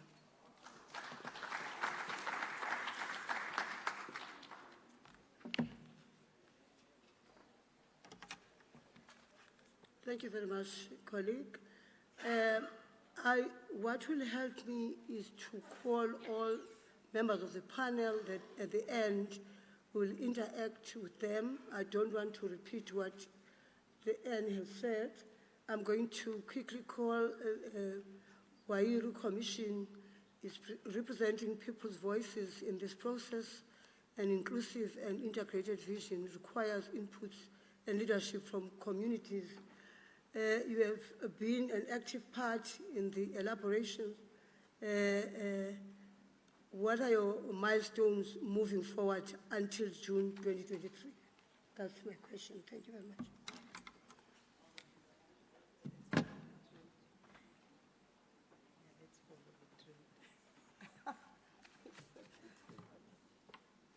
Thank you, Madam Moderator. I'm saying that let's follow the trend. I know it's very hard to pronounce my name. That's why the moderator is not pronouncing very well. My name is Anne Wanjiro. I come from Kenya. Organization is called Mathare Legal Aid and Human Rights Advocacy, the second biggest slum informal settlement in Kenya. And I'm also here representing Wairo Commission. Wairo Commission is a global network, and it has membership in different 48 countries all over the world. But in particular, I'm one of their members in my organization from Kenya. I'm here to say what are our commitments and how we are going to engage the community, and especially women.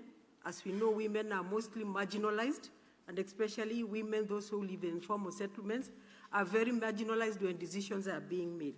But us in Wairo Commission, our work is to build the capacity of grassroots women and their communities to participate effectively in their own development processes and decision-making processes.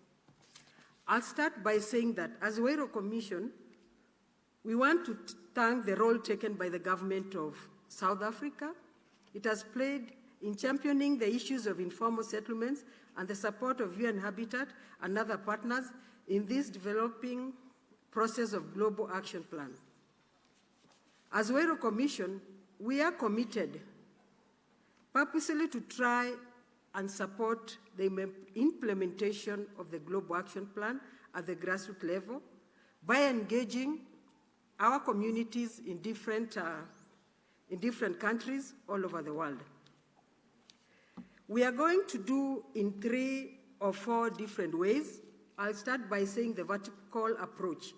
This means the implementation must be inclusive, participatory in nature, from household level in the informal settlement or settlement, all the way to the decision policies and implementers, the government and the private sector. The voice at the bottom, the household in the slum, must be part of the implementation, just as they are part of the developing the roadmap.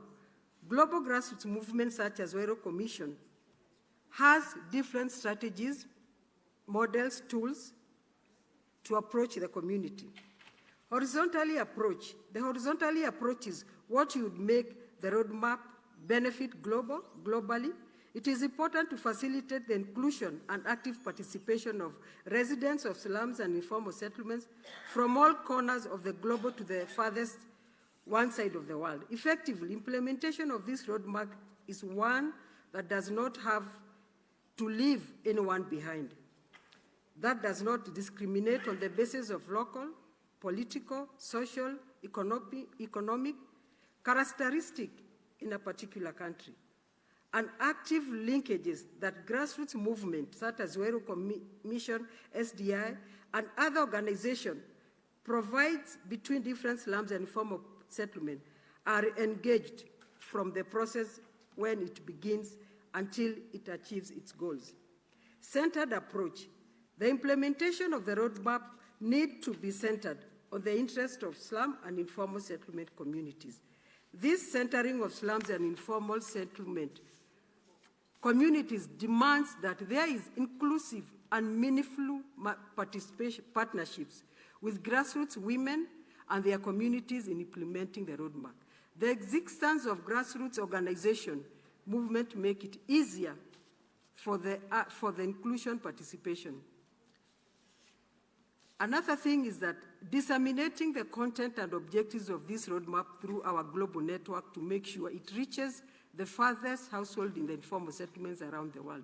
We commit our global network in spreading the knowledge and information contained in the roadmap, internalizing, localizing the roadmap, using the language and tools Wairo Commission use at their disposal language. We have different tools we use, like local-to-local dialogue, where we bring all stakeholders on board. We also have the mapping. We also have peer exchange programs. These are some of the tools that we are going to use. We commit to package the roadmap for our grassroots women audience to benefit. Onboarding the power of women collective movements, such as Wairo Commission, in the implementation of this roadmap. We believe that involving the grassroots women, because they are the ones, majority in the informal settlements, they are the ones taking care of the families, and we know the languages we use to understand the document. Wairo Commission also commits to the important role of monitoring and evaluation. This is very important. We come up with different roadmaps, frameworks, but what we don't follow up is the monitoring and evaluation of the implementation. Grassroots women that are Wairo Commission work have already existing mechanisms in place to follow up on the implementation of projects and for identifying needs for planning. It cannot be emphasized enough the importance of grassroots groups to be involved in the monitoring and evaluation of the systems. Thank you.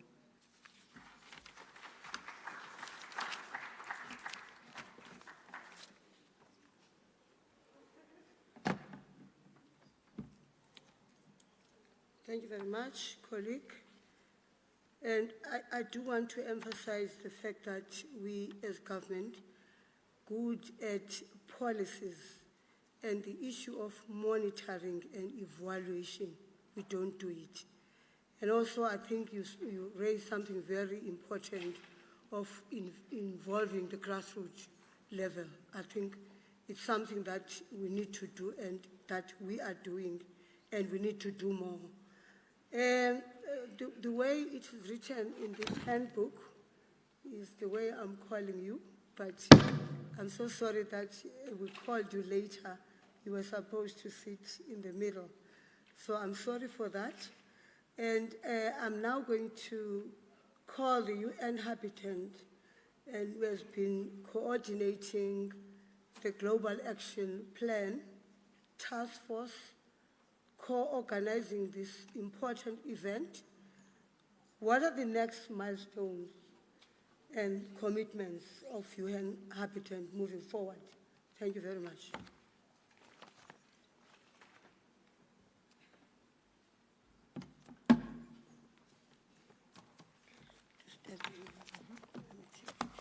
Thank you very much, Deputy Minister.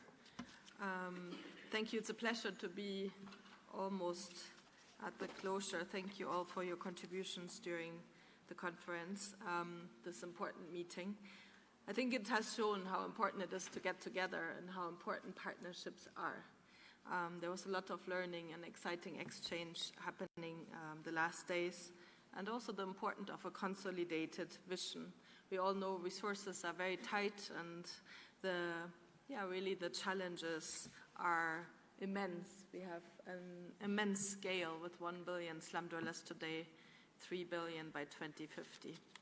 So thank you again also to the government of South Africa to bring us together here, because we really had two tracks in the preparation of this. One was the political mobilization and the political leadership, which was taken up by the government of South Africa really since 2016, and then the technical lack of it, which was facilitated by the Global Task Force since actually the Dubai Expo, and we're very grateful for our partners and also for them being here physically, like Habitat for Humanity, World Bank, Wairo Commission, and Slum Dwellers International. UNICEF was following us online, and Cities Alliance also being here with a very strong voice. So thank you very much. And this technical mobilization partnership, we have met every month to coordinate on content, discuss, exchange. We have a database of more than 300 case studies that we shortlisted based on selection criteria we identified. And all this is, let's say, informed by a global knowledge backbone, the global publication, the solutions to slums that we would like to launch in 23 during the UN Habitat Assembly, and move forward with that knowledge and inspiration. But we see also how important it is to link the knowledge creation also to the policymakers and to communities and other stakeholders who are really in the driving seat every day, interacting with the issue, so we ensure that our research and knowledge production is also in line with the challenges faced at really on the ground at the community level and the implementation level.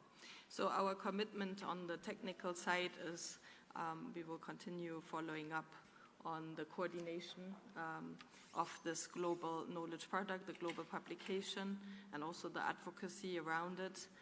We will capture together with our partners the knowledge and the research that is done, also the new Urban Agenda platform, and we have started doing so, integrating the content there.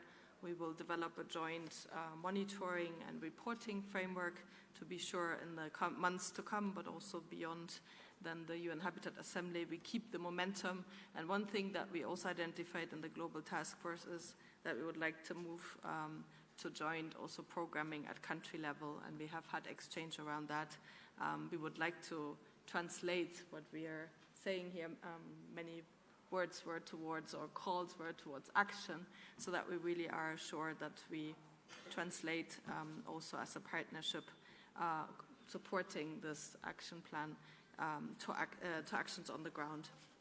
So I'm very much looking forward to further discussions in the months to come, where this is, and we are there to help coordinate with our partners, but really a big thank you to our core partners that have enabled us to produce this global action plan and then also inform further follow-up actions. The implementation framework will be key as next step. So thank you very much, and looking forward to the close of this meeting. Oh, thank you very much. Issues that you've raised, and I also want, though I'm not the person who's supposed to be thanking you, but I do want to thank you for the good work that you're doing, and by also your commitment, which says translate what you're saying here. It is very important that we don't, say things that we don't follow, and we are making sure that all what you're saying is implemented. And I'm now going to call government and my acting DG. The government of South Africa has been steering this process as a political voice since thematic meetings in Pretoria in 2016. The role of South Africa was complemented by all partners. What are the next steps, acting DG? Milestones and commitments we can make moving forward. Over to you, acting DG. Will you clap? Please, will you clap your hands for my acting DG?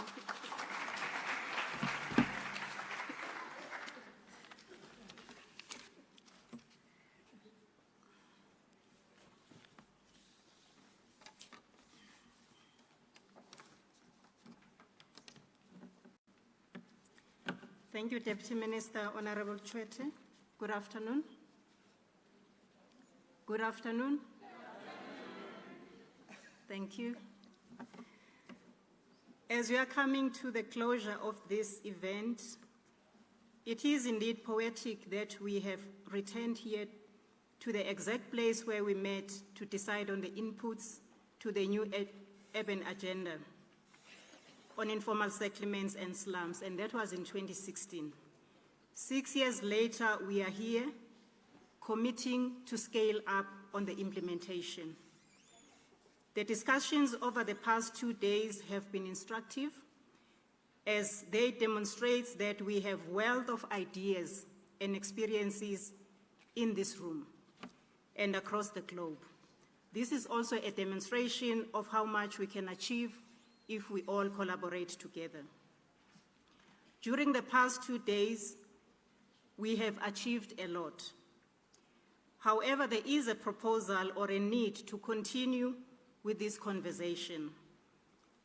As a result, all international partners are invited to the expert group on the meeting that will take place tomorrow, the 18th of October. In this session, You will have an opportunity to share the hard work you are doing and to discuss the next phase that Kirsten has just alluded to. And that also relates to the implementation framework. We want together to build on the momentum before you go back to your countries and your busy schedule. Hence, the meeting is planned for tomorrow. Based on all the inputs that we have had today, we now have got a clear path going forward. With the Global Action Plan, we now have a tool for action and for advocacy as we move forward. And this is in preparation for Habitat Assembly, which is coming in June 2023. We propose that we continue to work together and mobilize our networks so that more countries and partners will sign up and form part of this initiative. And this we will do in 2 steps. Step 1 is to continue with the discussions within countries, in regions, and also in all international platforms that we are given an opportunity to do so. Such opportunities that we have are also include the upcoming Climate Change Summit that is in Cairo, which will take place in November 2022. We dare not miss that opportunity of spreading the word. The second step will be the formulation of a resolution that will include a resource mobilization strategy at the Habitat Assembly. Our preparation should start now, so that by June next year, we have an overwhelming support when we meet at the Habitat Assembly. These are the most important steps that we all have to commit to and that we have also committed to, and now it's implementation time. Thank you very much.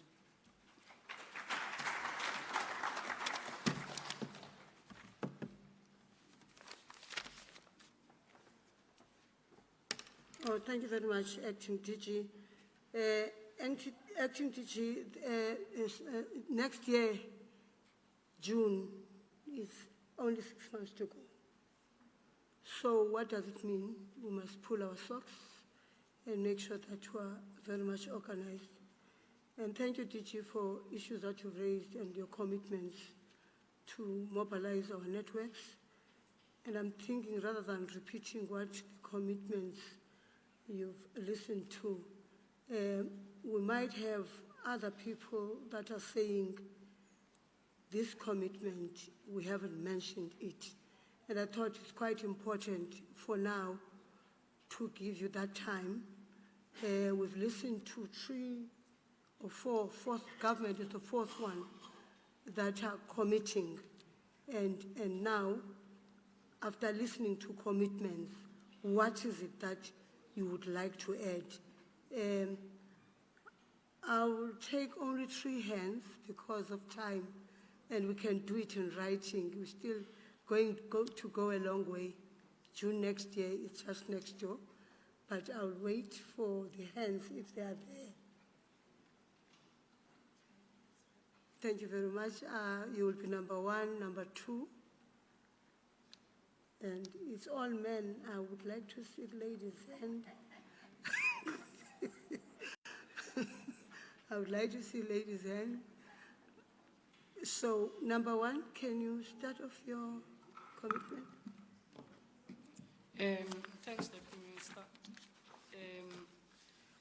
We have said most of the things that require to be said, but we are learning in Gauteng that the biggest stumbling block to the acceleration of the removal of slums and informal settlement, it's tampering with 1, apartheid spatial relations, 2, the infrastructure that must be put on the ground to ensure that we can expand settlements. And our interpretation of dealing with infrastructure, we normally say we need the money, but the problem is apartheid entrenched apartheid. And when problems came in and apartheid was not sustainable, with the money that they had, by the way. So the real commitment is about 1, ensuring that we have sufficient infrastructure. 2, you're working with the people on the ground. because you will continue to blame money, whereas maybe the problem is the mobilization of society and stakeholders, particularly the people on the ground who are daily exposed to the problems. And the solution might be that. It might not actually be money as we are experiencing in South Africa, that we're able to budget, but every year they are all over us, we turn back the money. And we need now to start identifying that perhaps the real problem is that we have not included the people. The last point on this matter, when this government was formed in 1994, there was a reconstruction and development program. One of the issues that were raised on democratizing the state and society is that we must use the people as a resource, because the people, when they are identified as a resource, they are able to assist government to accelerate their service delivery challenges and programs. And that is what I wanted to say. Thank you very much. Thank you very much for that commitment. It will be added to our commitments. My minister always say when she speaks in the communities, sometimes money is not the problem, it's the way we plan things. So we need to have a proper planning, because we might give you money if you are not planned or you haven't planned and you just don't use the money. So that's something that we need to look at. The planning must be proper for us to utilize the money. But I've taken what you've raised. It's going to be added. I've got number 2 there. Thank you. Thank you, Deputy Minister Sibuzi Zikote from Abahlali baseMjondolo. We appreciate, Deputy Minister, the opportunity and the invite from the National Department of Human Settlement, and we have heard over and over the need for real partnership and that no one must be left behind. I just wanted to emphasize the need for real partnership. And I must say that to a large extent, many of us have been left behind. And I'm just saying this for the record because there's so much effort at the national level, but at the provincial and local level, there isn't any attempt or willingness to engage with communities. Yeah. If this was to be successful, we'll have to make sure that no one is left behind, and we really need to mean that. That's all I wanted to say, that many of us still find ourselves in the margin, despite this good conversation at higher level. And those that are meant to benefit from this conversation are not here, and to a large extent are not even engaged. Thank you. Yeah, thank you very much. I think most of the panel members did raise the question of involving communities. It's quite important. But before I conclude, I just want to give them a chance. They might want to do closing remarks or respond to just for 2 minutes, if you have. Yes, thank you very much. You may be seated. Yeah.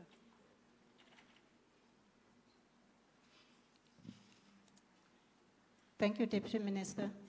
I just want to respond to the comment from Abahlali baseMjondolo, and also to re-emphasize that the way forward is for us at national, provincial, and also at local government to cement the partnership that we have, because without the involvement of the NGOs, government alone is not going to be able to address the issue of informal settlements. So that is the commitment that also we have made, and also bearing in mind that the implementation and where the informal settlements are, they are actually at provincial and local government.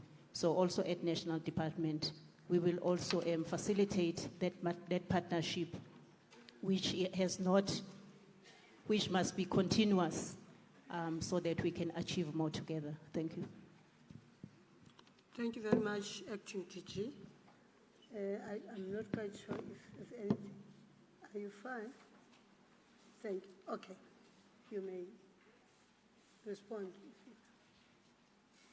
What I would like to say is that I think for a long time, this issue of slum upgrading, slum improvement have been going on for many years.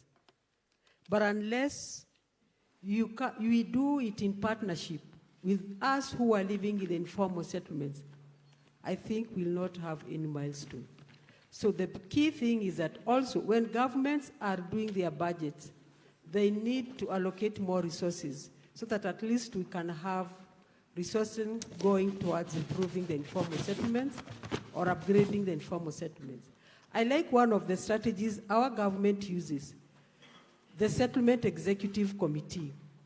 Forming the Settlement Executive Committee is key because the composition of that Settlement Executive Committee has all stakeholders represented, starting from the civil society, widows, youth, women leaders, people living in the informal settlements, the tenants, we are called structure owners.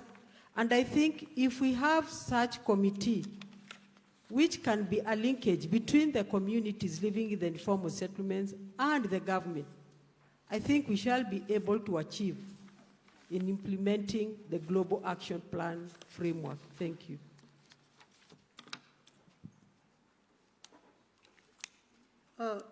Thank you very much. I don't want to conclude, Minister, without you coming here. It's supposed to go for tea break, but the Minister requested us to because, yeah, we don't have time. I just want to make sure that we are happy because this is my first time. I must make you happy. And if you are not kept happy, I will make you happy. But what I'm going to do now, I'm going to give my director and guide us. And thank you very much. Let me also thank my panel for the good work. Will you give them up? Thank you very much, Deputy Minister. We're now at the last final stages of our two-day program, and it is time for us to consider the declaration, the outcome of all of this work as a working document that we are going to continue to improve on until we reach the Habitat Assembly. And it gives me great honor to invite the Minister from Ghana to come up and read the communique.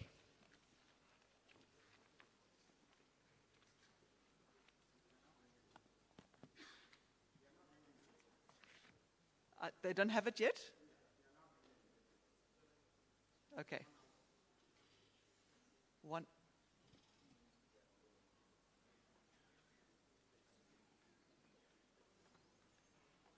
Please bear with us for a few technical details while the communique is being printed. Deputy Minister, we will then, as soon as the document is printed, the Minister of Ghana will come up.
This one is working?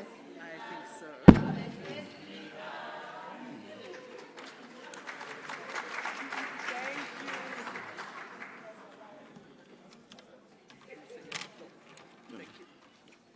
So, Your Excellency, colleague ministers, distinguished panelists, and delegates, ladies and gentlemen, at the end of the two-day international meeting,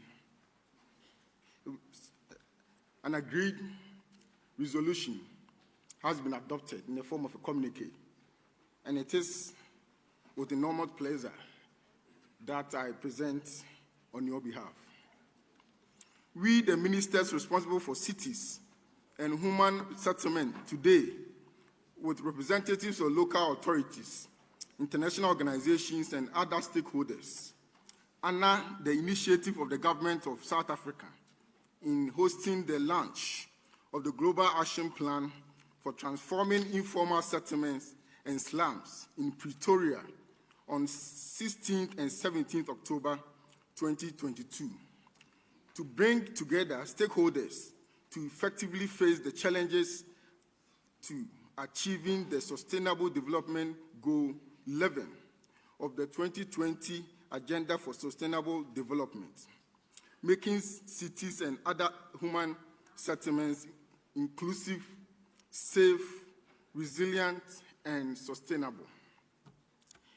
We endorse the Global Action Plan initiative for transforming informal settlement and slums as a timely and strategic initiating global, regional, and national and local transformation. We commit to look at 8 years of the decade of action to build the foundation for transformation in future and introduce an initial benchmark that is catalytic to meet the needs of 1 billion slum dwellers today and 3 billion in 2050 if no action is taken. We commit to think of the transformation of informal settlement by 2030 as part of a long-term and sustainable plan to transform our neighborhoods and cities into integrated urban settlement and support all who inhabit them. Informal settlements will thus transform into beautiful, functional, and desirable settlements for all. We are committing to the following key actions towards scaling slum transformation. A, multi-level participatory governance, institutionalizing multi-participatory governance, integrated frameworks with multi-sector horizontal and vertical coordination among government spheres, enabling democratic and effective participation of all groups, especially communities and civil society, to ensure the capacities of public sector, private sector, and civil society are leveraged to the fullest extent possible. These structures will have the built-in capacity to change according to changing circumstances of a community and individuals within the community. Strengthen institutions to ensure their accountability towards the local community and the implementation of SDG 11. Spatial planning. Strengthen land management and statutory planning of land for citywide recognition and integration of informal settlements into the urban fabric, maximizing the availability, use, and access to public land for housing purposes. Design effective and balanced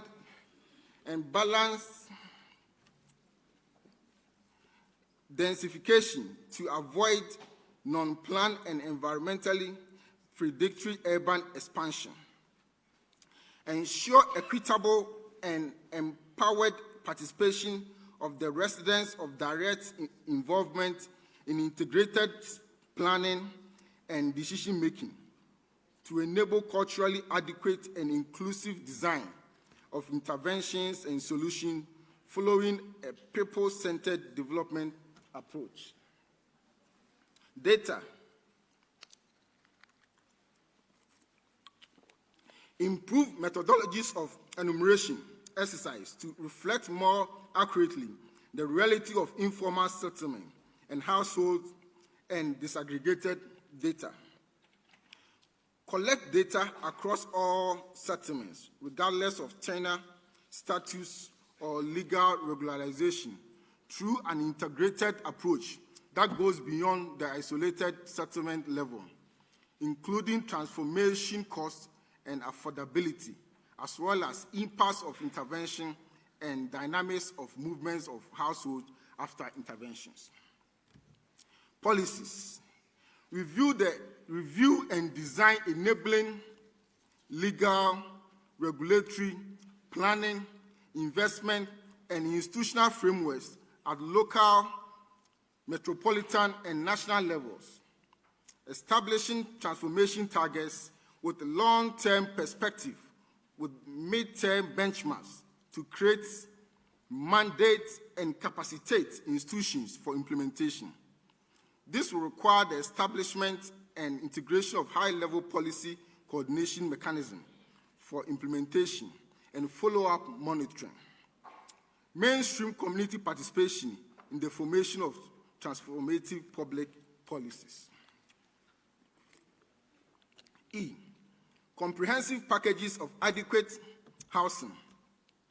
Target incremental and progressive provision of habitable, accessible, affordable, social housing with use of local materials that lower the cost, and of availability of basic services in thriving locations characterized by availability of education and social facilities, integrated and targeted health care services, and safe and accessible public spaces of higher quality, connected through inclusive mobility options. Interventions need to target spatial and socioeconomic impacts, creating access to jobs and livelihoods, for which housing will be incorporated within city structures in a well-located areas where there are job opportunities and services. Include all relevant groups, build their capacity to participate in localized interventions. The outcome should build responsiveness of all population groups to disasters, pandemics, and climate change for risk reduction and management of external shocks and stresses. Finance. Establish and adequately resource flexible finance models to respond to needs of lowest income groups, accommodating mechanisms for localization and responsiveness, apply integrated fiscal transfers, enabling slum transformation to go to scale, leveraging multiple partnership and investment, including from the private sector and communities. Strengthen municipal fiscal health, including land-based finance mechanism and implementation of special vehicles as intermediary instruments, especially for smaller municipalities to coordinate and mobilize funds from government, private sector, technical and financial institutions. Establish accountability for progressively achieving transformation benchmarks. Encourage funding to collect infrastructure supportive of housing as roads, water, sewer, and electricity lines, and rainwater drainage. This, coupled with security of tenure, means that private finances will be used to upgrade the residential units incrementally and organically, gradually reducing the resilience or the reliance on government funding, subsidies during the lifetime of a settlement. Land. Recognizing the social function of public and private land through guaranteeing secure tenure and land regularization, and increasing the affordable supply of well-located land for housing through underutilized and vacant land and buildings. Recognize the continuum of land rights and property rights and ensure safeguards in cases of relocation, which is to be minimized and negotiated, avoiding forced evictions. Community reliance and empowerment.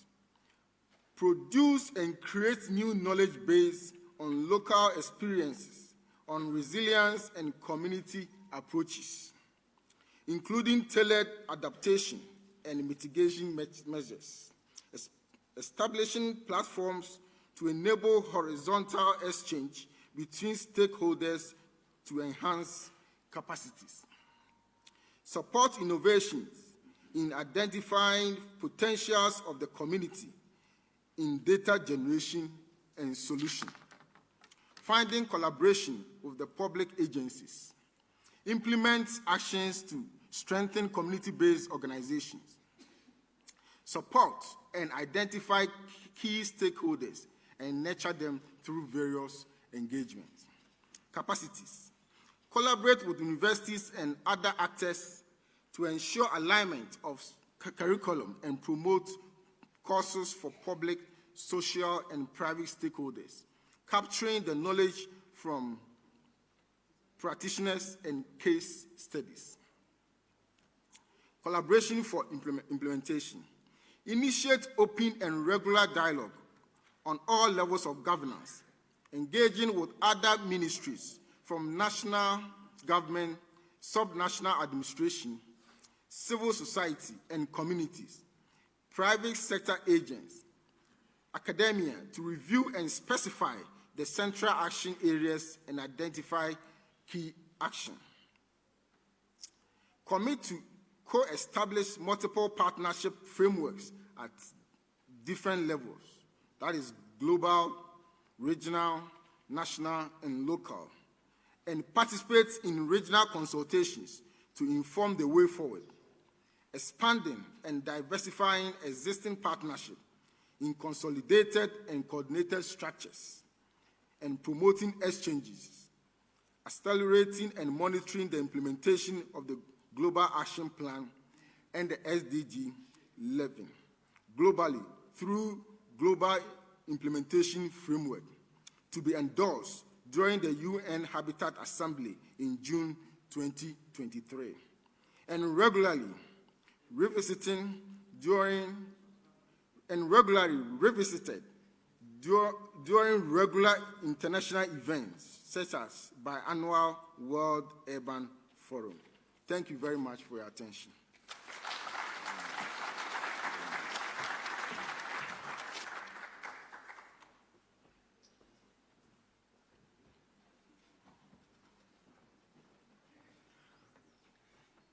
Thank you very much, Minister.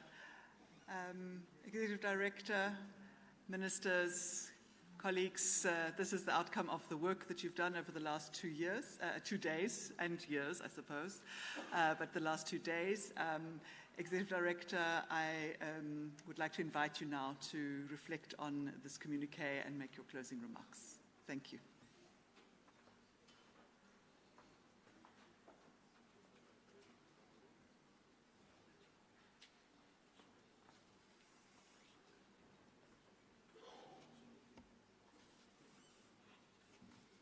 Thank you, Monica. Honorable Mamoloko Kensani Kubay, Minister of Human Settlements, Honorable Tembi Nadimeng, Deputy Minister of Cooperative Governance and Traditional Affairs, Honorable Ministers and Mayors, distinguished delegates and representatives, colleagues, friends, ladies and gentlemen. A very good evening to all of you. And I'm very happy after 2 days and non-stop discussing and also talking and during in this room and also in the during break, you are still here with us at this hour. Thank you and congratulations to all of you.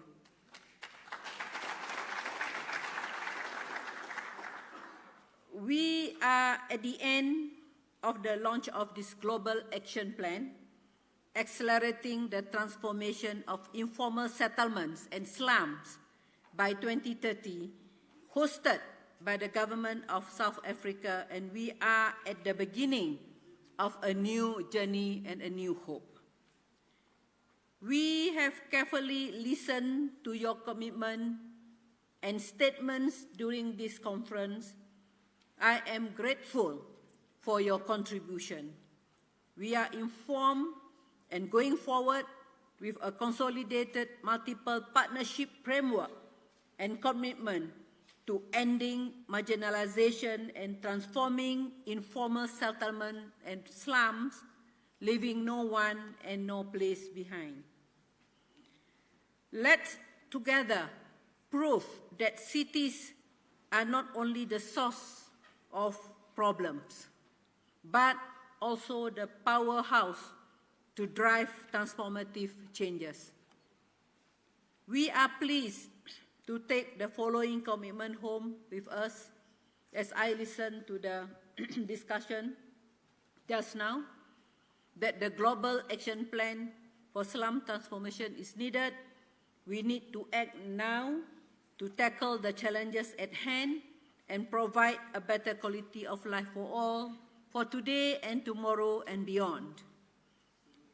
We need a vision for cities for all, where slums and informal settlements are fitting in and are responded to enabling people-centered and environmentally sound transformation. I heard the comments and the feedback just now, people at the center of this agenda. We need transformative policies that speak to the principle of sustainable development and translate them into strategic integrated urban development packages for transformation in slum and informal settlements. I heard the feedback from the audience that we need both vertical and horizontal integration from the global organization like UN Habitat and other UN agencies to the national, to the provincial, to the local government, and horizontally integrated with the private sector, with academia, with the communities, with the NGOs, and with the women group, children, and with people with disability. So we need both vertical and horizontal integration to coordinate with all levels of government and with all stakeholders to implement the global action plan and your communique just now. We need localized targets and integrated development framework to translate policies to action. In all we do, we need to evaluate opportunities to empower communities, provide jobs and economic development, particularly for women and youth. We need national and local government budget allocations, and we need to increase our financial commitments towards the transformation of informal settlement. We need innovative financing mechanism that blends investments at city scale with investment targeted to slum. Public finance is to leverage private investments and contribution from the communities. We need financing mechanism to match diverse solutions. We need to promote partnership models and delivery mechanism that leverage diverse financing and investment opportunities. We need to deliver the continuum of land rights, provide access to land for proactive measures for building sustainable and inclusive neighborhoods. Finally, we need to implement integrated, affordable, habitable, accessible housing and availability of services and infrastructure, mobility and public services to transform informal settlement and slum so people could relate to and enjoy well-being and thrive. All what I mentioned just now from the 10 points, I found it in your communique. It's stated there. And I have no access to your communique. I only listened it, what mentioned by the minister just now. This is what my observation from the 2 days and also from my site visit.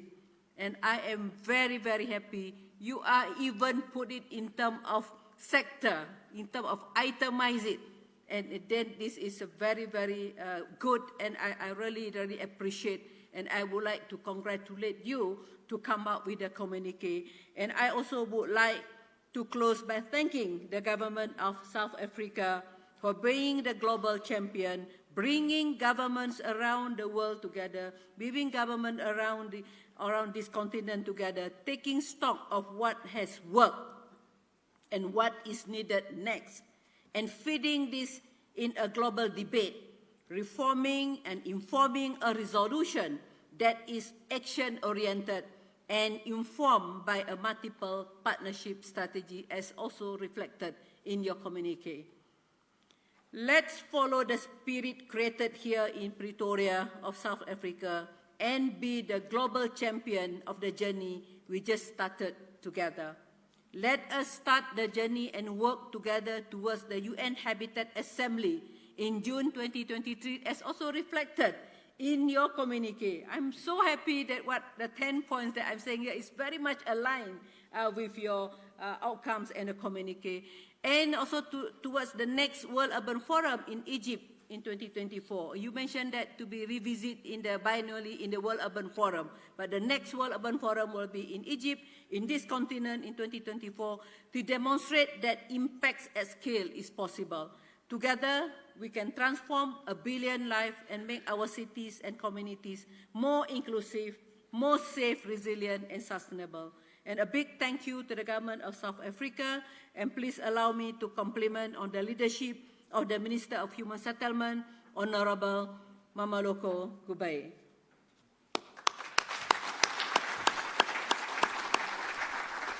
Thank you to City Alliance, thank you to the World Bank, thank you to the Habitat for Humanity, UNICEF, Wairo Commission, Slum Dwellers International, among other partners, for having shaped the Global Action Plan with us and your commitment to continue thriving with us. UN Habitat is here to support the communique by the ministers present here and to continue the path of facilitating and supporting consolidated actions for everyone, everywhere. Thank you so much.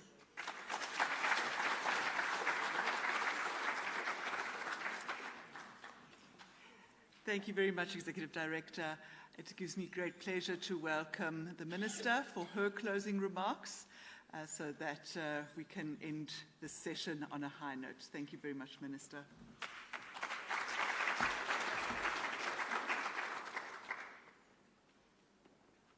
Thank you very much, Monica.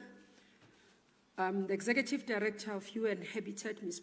Maimuna Mod Sharif, Ministers, Deputy Ministers, Advocate Thuli Madonsela, MECs, mayors, and all representatives of provinces, cities, civil society, academia, all panelists, all delegates, good afternoon, and thank you very much for still being here at this time. As we come to the end of this gathering, it has been a great honor for us to host you. On behalf of President Ramaphosa, the entire government, and the people of South Africa, we have together in the past 2 days achieved a significant milestone. As we consider the path ahead, we will need to be steadfast on ensuring we act more and talk less. Let us stay focused and do everything possible in preparation for the development and tabling of the Global Action Plan at the United Nations Habitat Assembly in 2023. In line with the global commitment in SDG 11 to make cities and human settlements inclusive, safe, resilient, and sustainable, and the sections in the new urban agenda which deal with informal settlements and slums, let's place informal settlements upgrading as a pivotal focal point for the creation of sustainable human settlements in urban centers. As we do so, Let us deepen partnership with communities, community organizations, non-governmental organizations, as well as the private sector, so that we can scale up our work and make our programs more impactful. It is only through a participatory process that we will be able to achieve our sustainable development goals. At the center of the rising demand for urban human settlement spaces is the rapid rise of urbanization. Urbanization is not a unique African phenomenon. It is a global issue that requires urgent attention. Currently, of the 1 billion global slum dwellers, 238 million are in sub-Saharan Africa. Africa's population is projected to double between now and 2050, and 2/3 of this growth will be absorbed by urban areas. We know that where cities are still mostly segregated, most urban dwellers end up in informal settlements. Most of these settlements sprout through unauthorized land occupation, which means that most of them are without basic services. The settlements quickly become a breeding ground for all kinds of social ills, amongst which crime features prominently. As we plan the upgrading of informal settlements and new human settlements, we need to make fighting crime a fundamental aspect of our plans. Women and children are often the most affected, especially when the criminals take over cities and run them through criminal networks. The fear that grips city dwellers hinders their access to services. The wider impact of crime and insecurity are a major cause of restriction of urban social and economic development, and often endanger opportunities and pro-poor policies. Let us strengthen institutions that will help us implement the Global Action Plan. Indeed, institutions are an important aspect of building safer, equitable, and sustainable cities. The fusion is an important intervention and needs to be strengthened and capacitated to function more efficiently and effectively.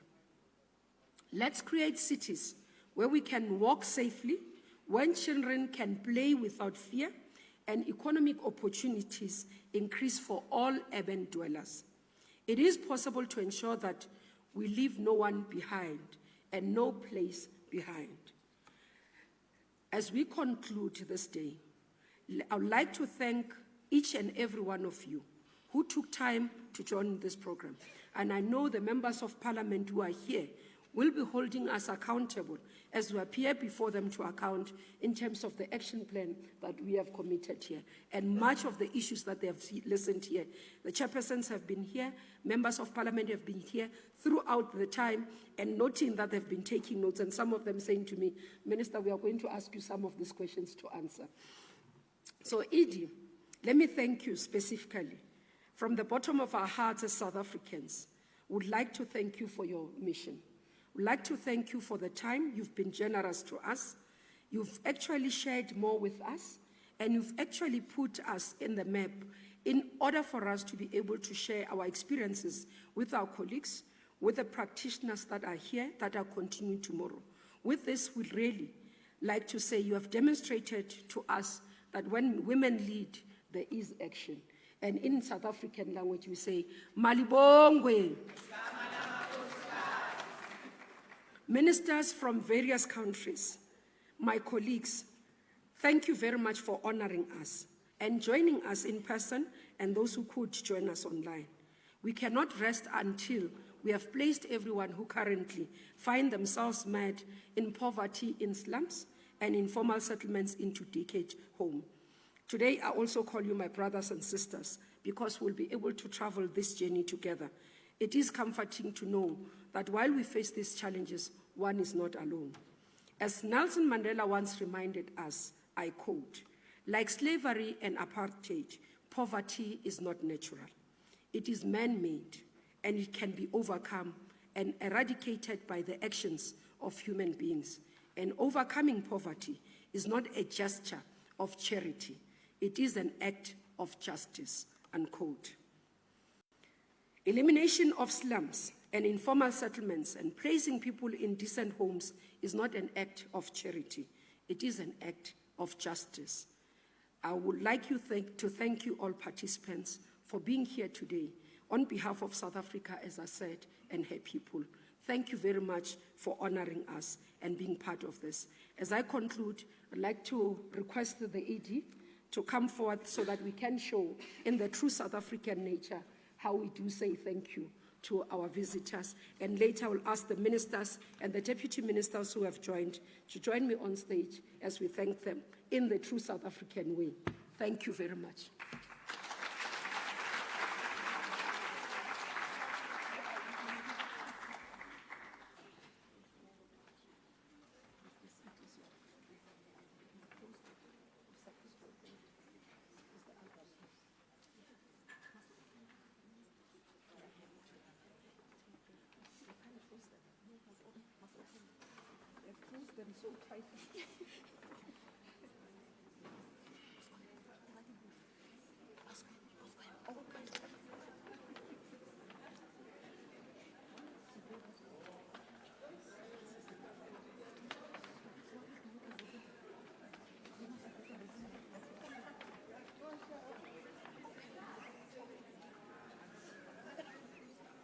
Minister, we are sure, Nama?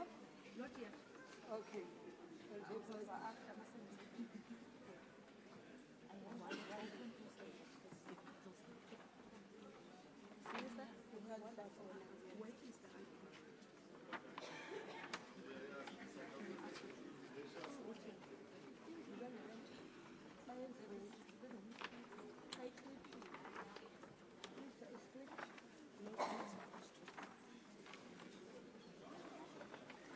Let me just explain what we've got here.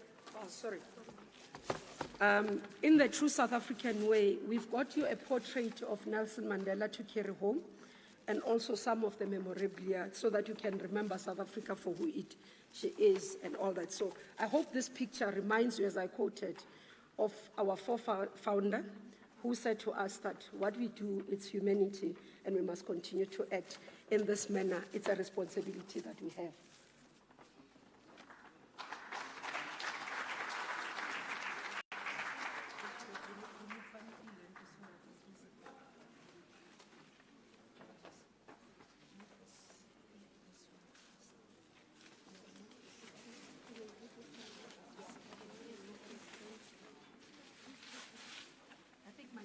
Trying to make it nice.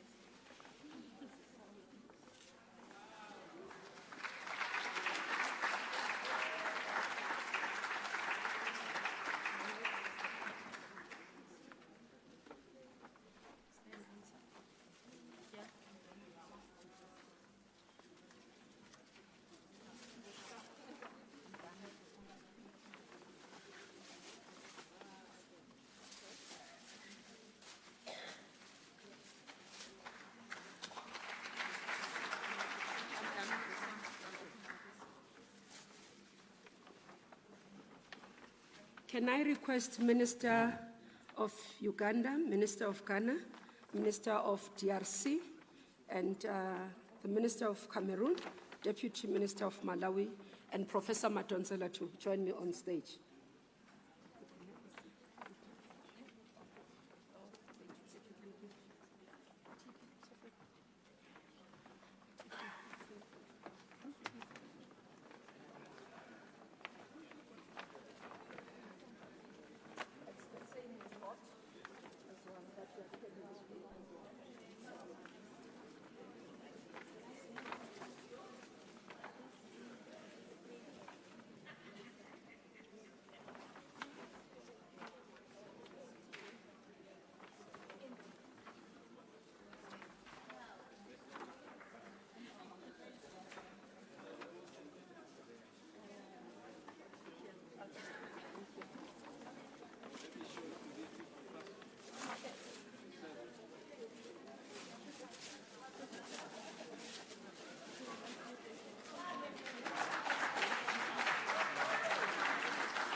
Is the Deputy Minister of Malawi still here?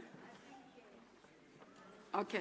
We'll ask the delegation that will take, the team will give to you. If Prof. Madonsela as well is, okay, it's gone. Okay, we'll just hand over, the team will give to the delegation. Maybe just to, the team will give to the delegations that are remaining, but the ministers are not here. Monique, they were asking for the what is it called?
Okay, I think there are some of the ministers that needs to be moving, but we'll ask that there are speakers that DM Kadimeng and DM Chwete will hand over.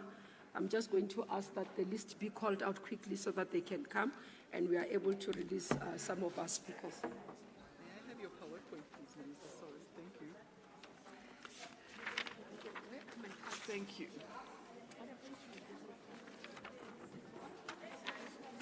So we have the Principal Secretary of Kenya, Charles Hingwa, if he's still here.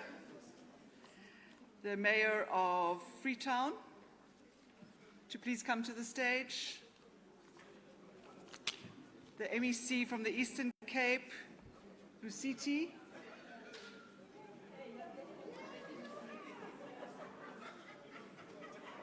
Ibrahim Kamara from Guinea. Joshua Maviti from UN Habitat. Sheila Kamyori, Senior Urban Specialist, the World Bank. Please come to the stage. Umar Silla, come to the stage. Mark Napier, CSIR. Kerstin Sommer. You can just hand over. Please come to the stage. Don't be shy.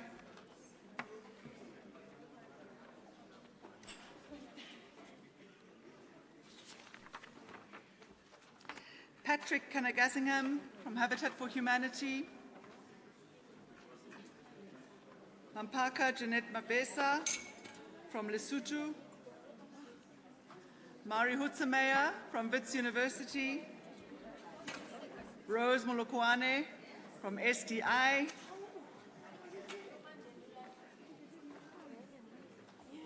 Lars Gronwald from the European Commission. Zoe Ramonou from the Agence Française de Développement. Fabrice Memoa, FECOM, Cameroon. Siana Nkathle, South African Local Government Association. Anne Mbutia from the Wairu Commission. You're going to just hand people gifts. Yeah, that's the main thing. Just give people gifts. Okay.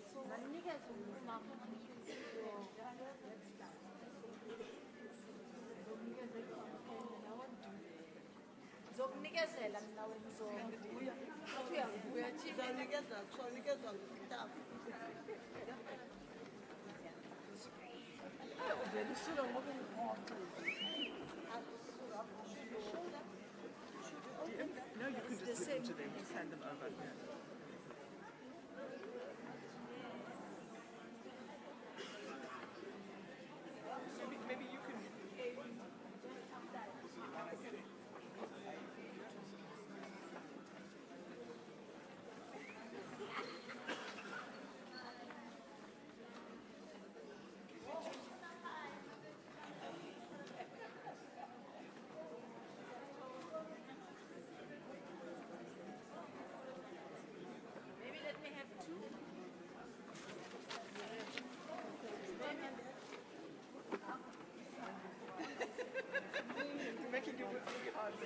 Sorry.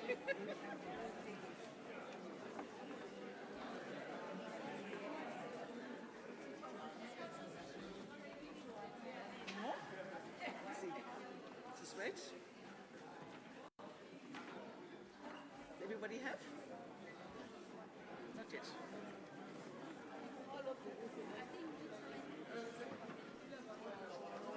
Okay, 3 more.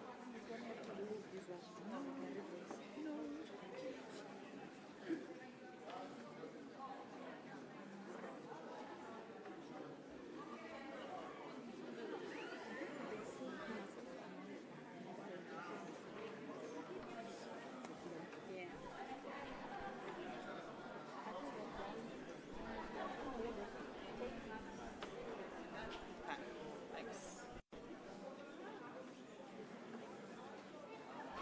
Okay, we just give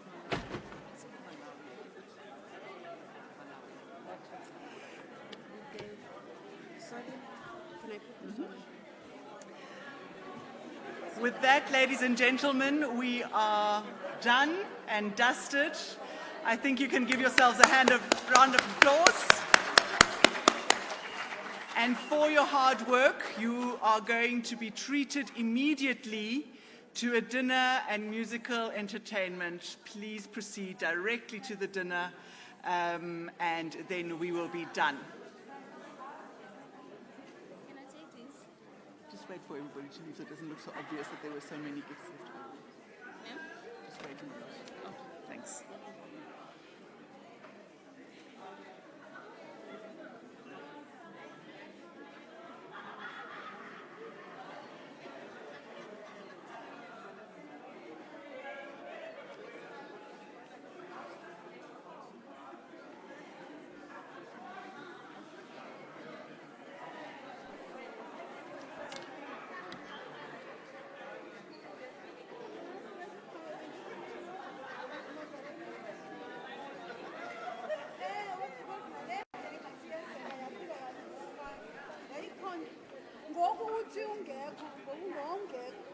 I think that's I can know. Miss Kadime. Wena. No. Angekho umuntu important bavele bayithathe nje bayibeke esesitulweni.